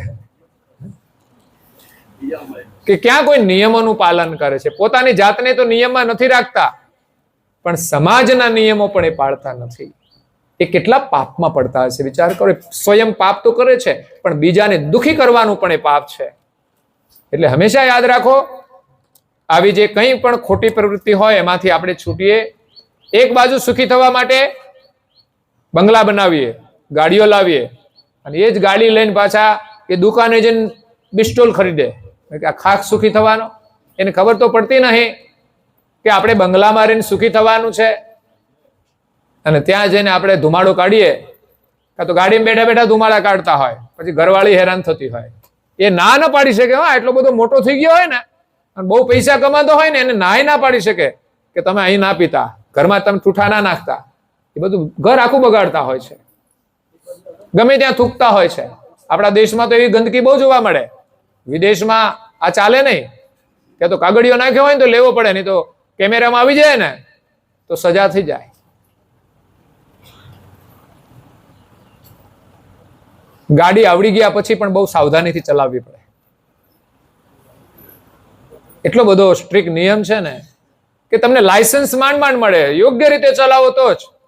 પછી લાયસન્સ મળી ગયા પછી કઈ પરવાનો નથી મળી ગયો તો ગમે તેમ ચલાવો, ગમે ત્યાં ચલાવો. એમાં થોડી ભૂલો થાય ને લાયસન્સ રદ થઈ જાય આપણું. ત્યાં બીજાની ગાડી બીજો નથી ચલાવી શકતા. એમ આપણે નિયમમાં રહેવું જોઈએ જીવનમાં. જો આપણે નિયમમાં રહીશું ને ધર્મના, તો જ સુખી થઈશું. નહીં તો આપણી સલામતી નથી. કદાચ પ્રગતિ કરી શકીશું, સગવડ વધારી શકીશું, પણ સલામતી નહીં રહે. તો આજે સદગત આત્મા મંગુબેન કાંતિભાઈ, એની પાવન સ્મૃતિમાં એમના દીકરાઓ અમૃતભાઈ અને ડાયાભાઈ પરમ ગુરુના આશીર્વાદથી એમણે અંત સમયમાં એમની સેવા પણ કરી છે, અને એ જ સાચી શ્રદ્ધાંજલિ છે. ગયા પછી તો આપણને ગૌરવ હોય એમની પાછળ કંઈક સારું કામ થાય. આપણી ભારતીય સંસ્કૃતિ અનુસાર જે કોઈ સદસ્ય પરિવારને છોડીને જાય છે એની પાછળ એક વિધિ હોય છે. અગ્નિ સંસ્કાર તો હોય, ત્યાર પછી પણ પરિવારજનો જાય એનો એક શોક હોય છે. 12-13 દિવસ સુધી આપણા માટે શોકના દિવસો હોય છે. ભલે ઉંમર થઈ હોય તો પણ આપણે રંગબેરંગી કપડા નહીં પહેરતા, એક શોક વ્યક્ત કરીએ છીએ. પછી કોઈ નાની ઉંમરમાં જાય તો એનો વધારે શોક થતો હોય છે. એટલે આપણે એવા પ્રસંગો પણ નથી કરતા હોતા મનોરંજનના. તો અહીંયા બંને દીકરાઓએ એમની સેવા કરી છે. સાથે સાથે બાળકોને જે સંસ્કાર પ્રાપ્ત થયા છે એ જ માતા પિતાના આશીર્વાદ છે. માતા પિતાનું મોટું યોગદાન એમના સંસ્કાર મળ્યા છે ને એટલે આપણે સુખી છીએ. અને જે સદગત આત્માઓ છે એમણે સુકૃત કર્યા હોય છે ત્યારે એને સમૃદ્ધિ મળતી હોય છે. માતા પિતા પાસે એટલી સમૃદ્ધિ નહોતી, પણ આજે પણ ઘણા પરિસ્થિતિ ન હોવા છતાંય બાળકોને ભણાવે છે એને સુખી કરવા માટે. એટલે આજે દીકરાઓ બંને રીતે સુખી હોય તો એમાં માતા પિતાના આશીર્વાદ છે. માતા પિતાનું બહુ મોટું યોગદાન છે. હા, એનું પોતાનું સુકૃત તો હોય જ છે. જો એમનું સુકૃત ના હોય ને તો માતા પિતા એને સુખી નથી કરી શકતા. એને ભણાવવો હોય તો એ નથી ભણી શકતા. અગર ભણે તો સામાન્ય ભણતર ભણીને પૂરું કરી દે. પણ માતા પિતા અને દીકરાઓનો બંનેનો યોગ હોય છે ત્યારે એ શિક્ષણની દ્રષ્ટિએ આગળ વધે છે. એટલે વ્યવસ્થાની દ્રષ્ટિએ સુખી હોય છે, અને બીજું એને ધર્મના સંસ્કાર મળે છે એનાથી જ એ વિશેષ સુખી હોય છે, અને ભૌતિક સુખની અંદર સુરક્ષિત હોય છે. તો આવા પરિવારો આપણને જોવા મળે ત્યારે આપણને ગૌરવ થાય છે, આનંદ થાય છે. એમાંથી આપણે પ્રેરણા લઈ શિક્ષણ ક્ષેત્રે પણ પ્રગતિ કરીએ, આપણા બાળકોને ખૂબ ભણાવીએ, પણ સંસ્કારોને નજરઅંદાજ ન કરતા કે બાળકોને અત્યારે ભણવાનું છે, પરીક્ષા છે, એને કઈ પ્રાર્થનાનો ટાઈમ નથી, એને આ કરવાનો ટાઈમ નથી, એ ભૂલી જજો તમે. હજુ એટલું કરશે 15 મિનિટ અડધો કલાક, એમાંથી એનું શિક્ષણ બગડશે નહીં, પણ એનું શિક્ષણ સલામત રહેશે. અને શિક્ષણની અંદર પણ ધાર્મિક ક્રિયાઓ બહુ જ મદદરૂપ થતી હોય છે. નહીં તો આજે ઘણા બાળકો પણ આત્મહત્યાઓ કરે છે, સારું રિઝલ્ટ ના આવે. આ કેવી માનસિકતા છે? એટલે માતા પિતાએ પણ વિચારવું પડે કે બાળકોને ભણાવવા માટેનું કોઈ પ્રેશર ના હોવું જોઈએ. એ મૌલિક રીતે ભણે, આગળ વધે, એના માટે વ્યવસ્થા કરે. એ સિવાય મુક્ત રીતે અભ્યાસ કરે, એના મનની અંદર કોઈ ભય ના હોવો જોઈએ. નહીં તો સમસ્યાઓ ઊભી થઈ શકતી હોય છે. અને માણસ એવું નથી કે પાસ થઈ જાય કે ઊંચું રિઝલ્ટ આવે તો જે આગળ વધશે. ઊંચું રિઝલ્ટ આવ્યું હોય તો પણ ઘણીવાર આગળ જતા એની મર્યાદા સુધી જ જઈ શકતા હોય છે. અને ઓછા રિઝલ્ટ વાળા ઘણી વખત સાઈડ ક્રોસ કરીને નીકળી જતા હોય છે. એ તો આપણા પ્રારબ્ધ સાથે જોડાયેલું છે. એટલે આપણે તો માત્ર સારું કરવા પ્રયાસ કરવાનો ને મહેનત જ કરવાની. બસ બાળકોની પ્રગતિ થાય. બધા જ બાળકો એક સરખી પ્રગતિ નથી કરી શકતા, કારણ કે બધા બાળકોની અંદર એક સરખી ક્ષમતા નથી હોતી. પણ આપણે એમ માનીને બેસી પણ ના રહેવું જોઈએ કે મારામાં ઓછી ક્ષમતા છે. આપણે કંઈ ન કરીએ ને તો કંઈ જ મળવાનું નથી. પણ મહેનત કરતા જેટલી સફળતા મળે એમાં સંતોષ રાખીને જીવવાનું છે, આનંદ કરવાનો છે. એટલે શિક્ષણ અને સંસ્કારનો સમન્વય કરવાનો છે. વર્તમાનમાં શિક્ષણનું મહત્વ વધ્યું છે તો ક્યાંક સંસ્કારનું મહત્વ ઘટ્યું પણ છે. માત્ર આધુનિક જીવનનું મહત્વ વધ્યું છે. જે આપણું આધ્યાત્મિક જીવન હતું એને આપણે ભૂલી જઈશું તો કદાચ આગળ જતા આપણે ભટકી પણ જઈશું, ભૂલા પણ પડી જઈશું. એટલે હંમેશા ધર્મમાં વિશ્વાસ રાખીએ, સંસ્કારમાં વિશ્વાસ રાખીએ, આપણી પરંપરાઓમાં વિશ્વાસ રાખીએ. હા, પરંપરાઓ બહુ જ પુરાણી હોય, એની અંદર સમય પ્રમાણે પરિવર્તનો થયા છે, પણ ધર્મને ભૂલીને આપણે પાછા બહુ જ આધુનિક બની જવાનું નથી કે જેથી આપણું ધાર્મિક રીતે પતન થઈ જાય. એ આપણે નિર્ણય કરવાનો છે કે આપણા બાળકો કેટલા આધુનિક બને. તો બાળપણથી જ આપણે બાળકોને આ સંસ્કાર આપવા પડશે, આપણી સાથે એને જોડવા પડશે, એની પ્રવૃત્તિમાં જોડવા પડશે, ત્યારે જ એને સંસ્કાર આવશે, એમાં વિશ્વાસ આવશે. તો વારંવાર કહું છું કે આપણા ઘરમાં પૂજાનું સ્થાન હોય, જે ઈષ્ટને માનતા હોય એની આપણે પૂજા કરીએ છીએ. એવું નહીં કે ઘરમાં એક વ્યક્તિ પૂજા કરી લે, બાકીને બધાને જે કામ હોય એ કર્યા કરે. દરેક વ્યક્તિએ પૂજા કરવી જોઈએ અને દરેક વ્યક્તિને પૂજા કરવા માટે સ્થાન બનાવ્યું છે. ગામમાં મંદિર હોય તો શા માટે બનાવ્યું છે? બધાના ઘરમાં તો મંદિર છે ભાઈ, પણ ના, ગામના દરેક લોકોના માટે મંદિરો બનાવવામાં આવતા હોય છે. જેની ઈષ્ટમાં શ્રદ્ધા હોય એમના માટે બનાવવામાં આવ્યું હોય છે. તો બહારના મંદિરનું પણ એક વિશેષ મહત્વ હોય છે, આપણા ઘરના મંદિરનું પણ એક વિશેષ મહત્વ હોય છે. આપણું ઘરનું મંદિર આપણે ઘર સુધી ઉર્જા આપે છે, ગામનું મંદિર હોય ને વ્યાપક ઉર્જા આપતું હોય છે. કારણ કે ઘરમાં તો આપણે સીધા ચાલતા હોઈએ, ગામમાં જઈએ ત્યારે કોઈની સાથે લડતા હોઈએ છીએ. તો ગામના મંદિર હોય ને બધાને ભેગા રાખવાનું કામ કરતું હોય છે. એટલે આપણા ઘરમાં દરેક વ્યક્તિએ સમયની અનુકૂળતા પ્રમાણે પૂજા કરવી જોઈએ, પ્રાર્થના થોડી આવડવી જોઈએ. હું એક જગ્યાએ ગયો ભાવનગરમાં, એક વડીલ સાથે થોડો સત્સંગ થયો. મને ખબર નહોતી કે એ અભ્યાસી હશે, પણ થોડી વાતો કરી, પછી એ બોલ્યા ત્યારે ખબર પડી કે એ તો બહુ અભ્યાસી છે, શાસ્ત્રોના અભ્યાસી છે. પછી એમણે મને એમના એક બાળકનો, દીકરાનો એક વિડીયો બતાવ્યો. એટલું મસ્ત સંસ્કૃતના શ્લોક એ બોલતો હતો. તો એટલી નાની ઉંમરમાં મોટા લોકોને શ્લોકો આવડતા નથી કે સ્તુતિ નથી આવડતી. હું તો આપણા સંપ્રદાયમાં વિચરણ કરું છું, બધાને જય બોલાવું તો ખબર પડી જાય કે આપણે કેટલી પ્રગતિ કરી છે. માત્ર જય બોલવાની, લોકોની ખાલી પુસ્તિકામાં જોઈને બોલવાની હિંમત નથી હોતી. બોલો, આટલા આપણે ધર્મમાં પાછળ હોઈએ છીએ. એ પરિવારની અંદર જાગૃતિનો અભાવ છે, માટે એક માત્ર જે પણ બોલતા એને સંકોચ થાય છે. તો એ જય વિધિ આપણે સવારે ને સાંજે બોલવાની હોય છે, તો અભણ લોકોને પણ આવડી જાય. એટલું એ સરળ કાર્ય છે. ઘણીવાર બાળકો નાના હોય, જો ભણવા ન જતા હોય ને ત્યાં એને તમે શીખવાડો ને તો એટલું આવડી જતું હોય છે.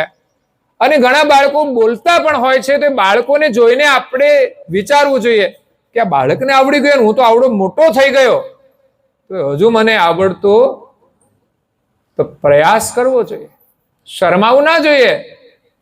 નહીં તો નથી આવડતું એના જેવી શરમ બીજી કોઈ જ નથી. શીખવું એ શરમ નથી, પણ નથી આવડતું એ જ આપણા માટે શરમજનક કહેવાય. નાની નાની ક્રિયાઓ. તો આપણા પરિવારની અંદર દરેક સભ્યોને થોડી સ્તુતિ આવડે, પ્રાર્થના આવડે, ગુરુ મંત્ર આવડે, ગુરુ મંત્રનું સ્મરણ કરે, બાળકો બાળકના રૂપમાં કરે, જેમ જેમ સમજણ આવતી જાય એ પ્રમાણે, અનુકૂળતા આવતી હોય એ પ્રમાણે આપણે કરવું જોઈએ. પૂજા કરવી જોઈએ, કપાળમાં તિલક પણ કરવું જોઈએ. મોટા ભાગે તો હું બધી જગ્યાએ પારણમાં જાઉં ને એટલે ચંદન પરમગુરુનું પૂજન કરવા માટે પલાળું, એટલે કહું થોડું વધારે પલાળવાનું અને કંકુ પણ પલાળવાનું.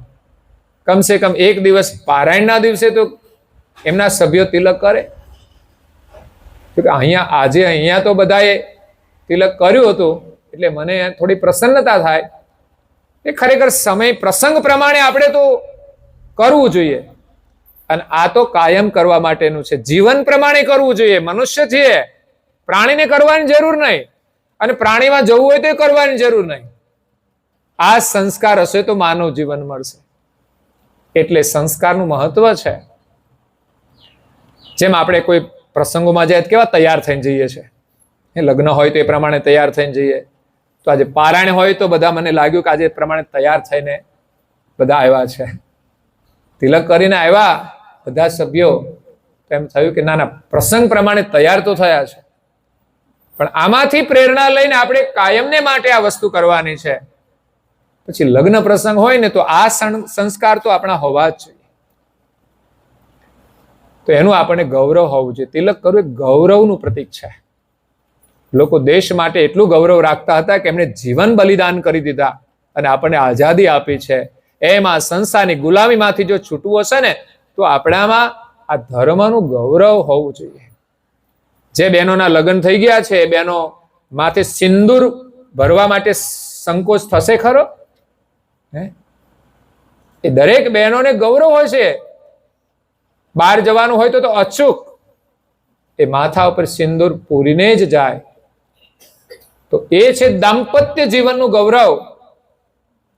એવી રીતે આપણામાં ધર્મનું ગૌરવ હોવું જોઈએ કે આપણા માથે ગુરુ છે તો એનું પ્રતીક આપણા માથે હોય. એ પ્રતીક પણ ગૌરવનું છે અને એ પણ આપણી રક્ષા કરતું હોય છે. જેટલું આપણે ગુરુનું ગૌરવ હોય એટલી જ આપણી રક્ષા થાય.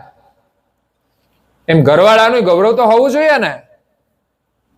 તો એક બેન તો અહીંથી છે કે આટલે સુધી સિંદૂર કરતા હતા, બોલો લાંબુ કેમ? તો કે મને ઘરવાળાનું ગૌરવ છે. તો પછી એક દિવસ છે ને, એક થોડામાં જ કર્યું હતું સિંદૂર. કોઈ પૂછ્યું કેમ આજે આટલું જ કર્યું છે? તો તમારા ભાઈ બીમાર છે ને. અને પતી જાય પછી પતી જાય ને, સિંદૂર પૂરવાનું પણ નીકળી જાય છે. આ તો એક ખાલી હસવાની વાત છે, પણ ગૌરવનું મહત્વ છે.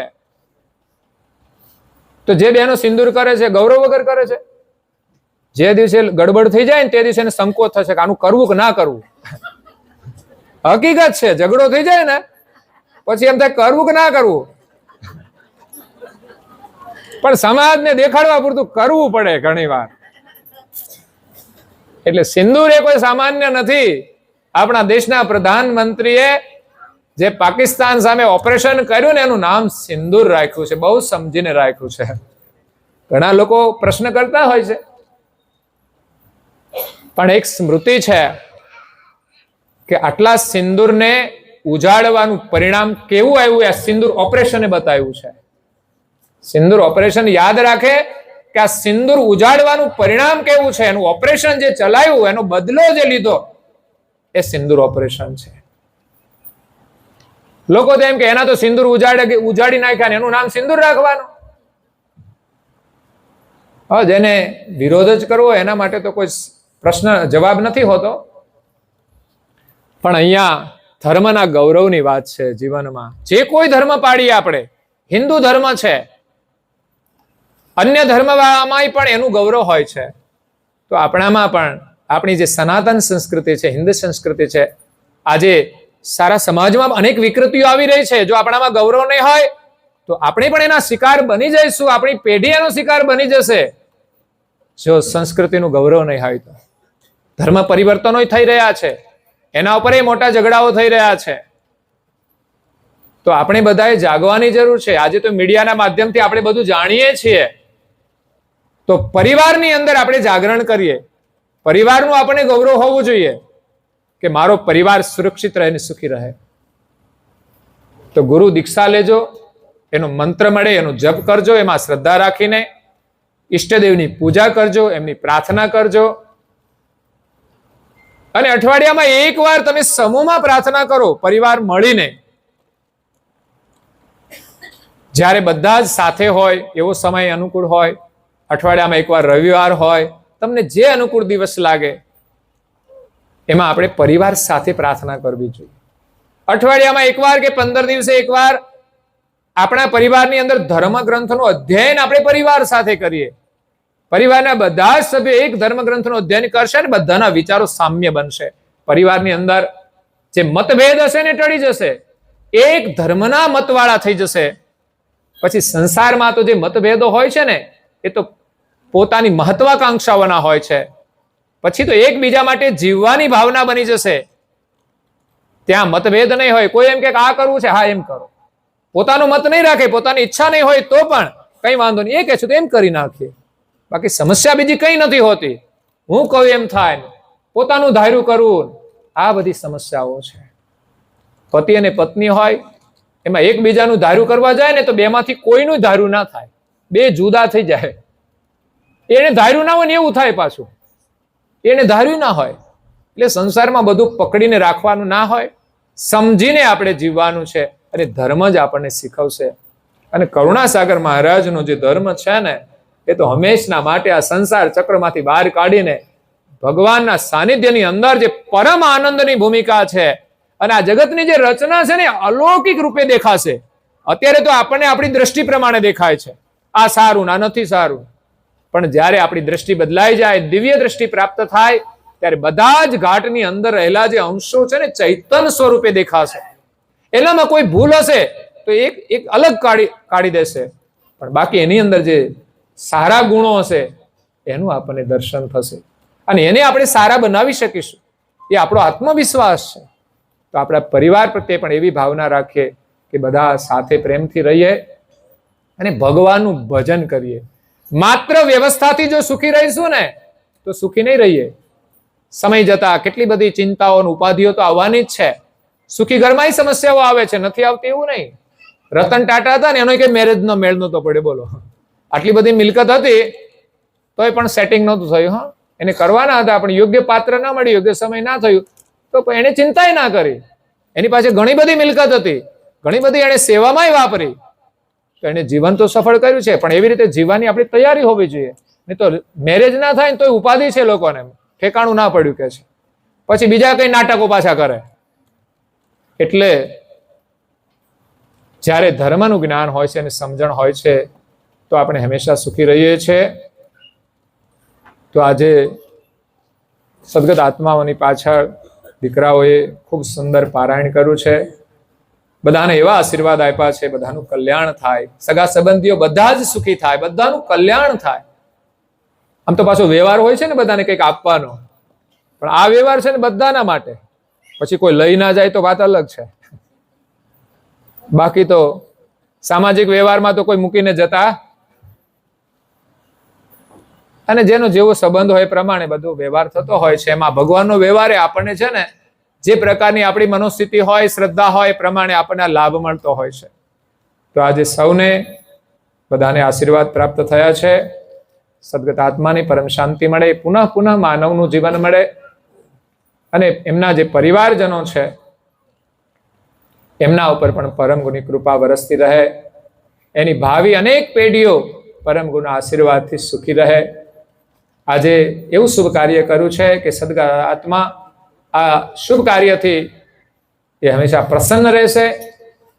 એ આત્માની સદગતિ થશે અને અહીંયા જે બધા આવ્યા છે આજે સદગત આત્માઓને શ્રદ્ધાંજલિ આપવા માટે, તો ખરેખર તમે સાચા અર્થમાં શ્રદ્ધાંજલિ આપી છે. આજનો લાભ લઈને આજે જે કંઈ વિધિ ચાલી રહી છે, આરતી પણ થશે, શ્રદ્ધાંજલિ, સત્સંગ, ઉપાસના એ જ સાચી શ્રદ્ધાંજલિ છે. બાકી તો સામાજિક વ્યવહાર સામાજિક રીતે બધું ચાલ્યા કરે.